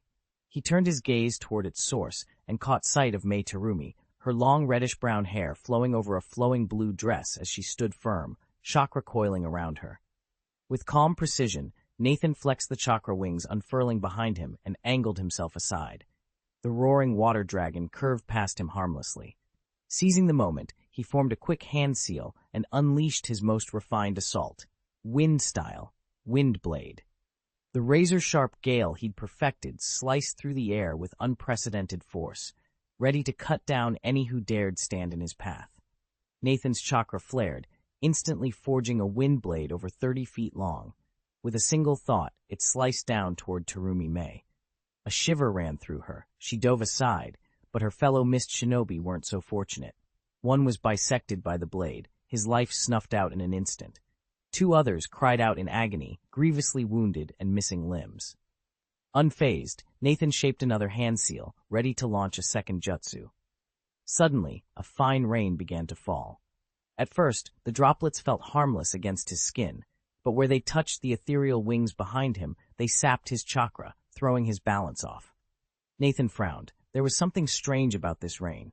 With eyes flashing red, he activated his Sharingan and swept his gaze across the field. He spotted the source, a lone figure in a black robe and mask, the unmistakable armor of a Kirigakure Anbu operative. Kirigakure Anbu? Nathan whispered, heart pounding. A memory surfaced from a past life. Water style. Kirigakure. He braced himself for what was coming next. Nathan felt the unmistakable pull of Kirigakure's forbidden jutsu as it activated beneath his feet, a secret technique designed to nullify every chakra-based art except water release. His wind style. Wind wings faltered instantly, the chakra in his back dimming under the suppression. Thoughts raced through his mind, but he didn't hesitate. He formed the seals in rapid succession and called upon water style, water dragon bullet technique. In an instant, a massive, sinuous dragon of roaring water manifested above him, tail coiling skyward before it dove straight at the Anbu operative. The creature's sheer size and power sent a tremor through the air, filling the clearing with a suffocating sense of dread. This was the advanced version of the water dragon bullet, every drop supercharged to overwhelm any defense. Yet the Kirigakure Anbu did not flinch. Still maintaining his own water-style suppression, he held fast as Nathan's chakra wings flickered and waned behind him. Was Nathan courting death? Far from it. At the very moment the torrent-formed dragon bore down on its target, another equal-sized water serpent burst from the misty sky. The two dragons met in midair with a deafening boom, showers of spray exploding outward as they crashed together with unstoppable force. Two torrents of water, like twin dragons, collided and shattered into a spray of droplets across the sky. Nathan's jutsu had been completely deflected. His adversary? None other than Mei Terumi, who now panted heavily, her exhaustion clear after their fierce exchange. Refusing to relent, Nathan withdrew several shuriken from his pouch and flung them in two precise volleys, one aimed at Mei Terumi, the other at the Kirigakure Anbu standing nearby. But before his blades could strike, a hail of kunai erupted from the flanks, intercepting each shuriken with deadly accuracy. More kunai followed, streaking toward him. With a single beat of his wings, Nathan slipped past, attack. His Sharingan spun to life as he traced the kunai's trajectory, revealing 3 Kirigakure Anbu charging forward, flanked by a handful of jonin. Evidently, word of the skirmish had reached their reinforcements. Escape would no longer be simple. But Nathan had never intended to flee so soon. His true goal was to stall Kirigakure's advance. Drawing this many shinobi into the fray was in itself a victory. Nathan cast a final glance back toward the base and, noting that the Kirigakure squad's advance had slowed considerably, refocused on the battle ahead. A light drizzle drifted down. Beneath him, one of the 3 Anbu from Kirigakure finished a series of seals and unleashed water-style raindrop slash. Nathan felt his chakra wings sputter and ebb faster than ever, and without a second's hesitation, he rocketed skyward. Hands flying through intricate seals, he drew in a deep breath, and then exhaled in a fierce gale of power. Wind style, great breakthrough. True, wind style, cutting rain can disrupt every ninjutsu save water techniques, but it isn't limitless. Channeling 2,000 chakra in a single burst, Nathan's whirlwind simply blew the drizzle, and the enemy jutsu aside as though they were nothing. Torrents of wind scattered the raindrops like dry leaves. From the ranks below, Terumi Mei's urgent cry rang out, "Everyone, attack together!" In the next heartbeat, kunai and shuriken streaked toward him. Detonating tags sailed through the air, and tightly wound seals unleashed waves of chakra. Every available weapon and jutsu was hurled at Nathan. Even so, his wind style, wind wings, remained only at level 2. Fierce gusts buffeted him, but could they truly keep pace with the onslaught converging upon him from all sides? Nathan's speed in midair was impressive, but he still lacked the agility to evade every attack. Even with his Sharingan, tracking their trajectories in perfect clarity, the hail of kunai and shuriken forced him to climb ever higher, desperate to stay out of range. Once he'd gained sufficient altitude, the Mist Ninja's projectiles could no longer reach him. Yet, neither could his techniques. All of Nathan's ninjutsu carried strict distance limits. From this height, casting a single spell at them was impossible. For a tense moment, the two sides simply stared at each other across the void. Below him, the hidden mist village forces hesitated, unsure how to proceed. But Terumi Mei wasted no time. Recognizing that her lower and mid-rank shinobi were better suited for the struggle on the ground, she ordered them to rejoin the main fray. Only her elite operatives remained to skirmish with Nathan aloft. If he stayed in the sky, the village's defenses would crumble under the pressure of the ground offensive. Left with no other choice, Nathan decided to seize the initiative. He had no intention of battling Terumi Mei and her best agents to the death, but he wouldn't allow the hidden mist to overrun their stronghold either.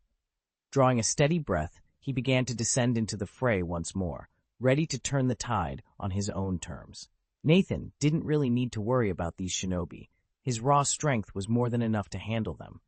Still, now that he'd mastered the wind-style, wind wings jutsu, he was determined to use it. With a burst of air beneath him, he vaulted over his fellow fighters and swooped straight toward the mist ninjas waiting up ahead. Terumi Mei and the others watched in thinly veiled frustration. In the ninja world, the power to fly is a game-changer. Once you can take to the sky, deciding whether or not to engage an enemy becomes entirely your choice.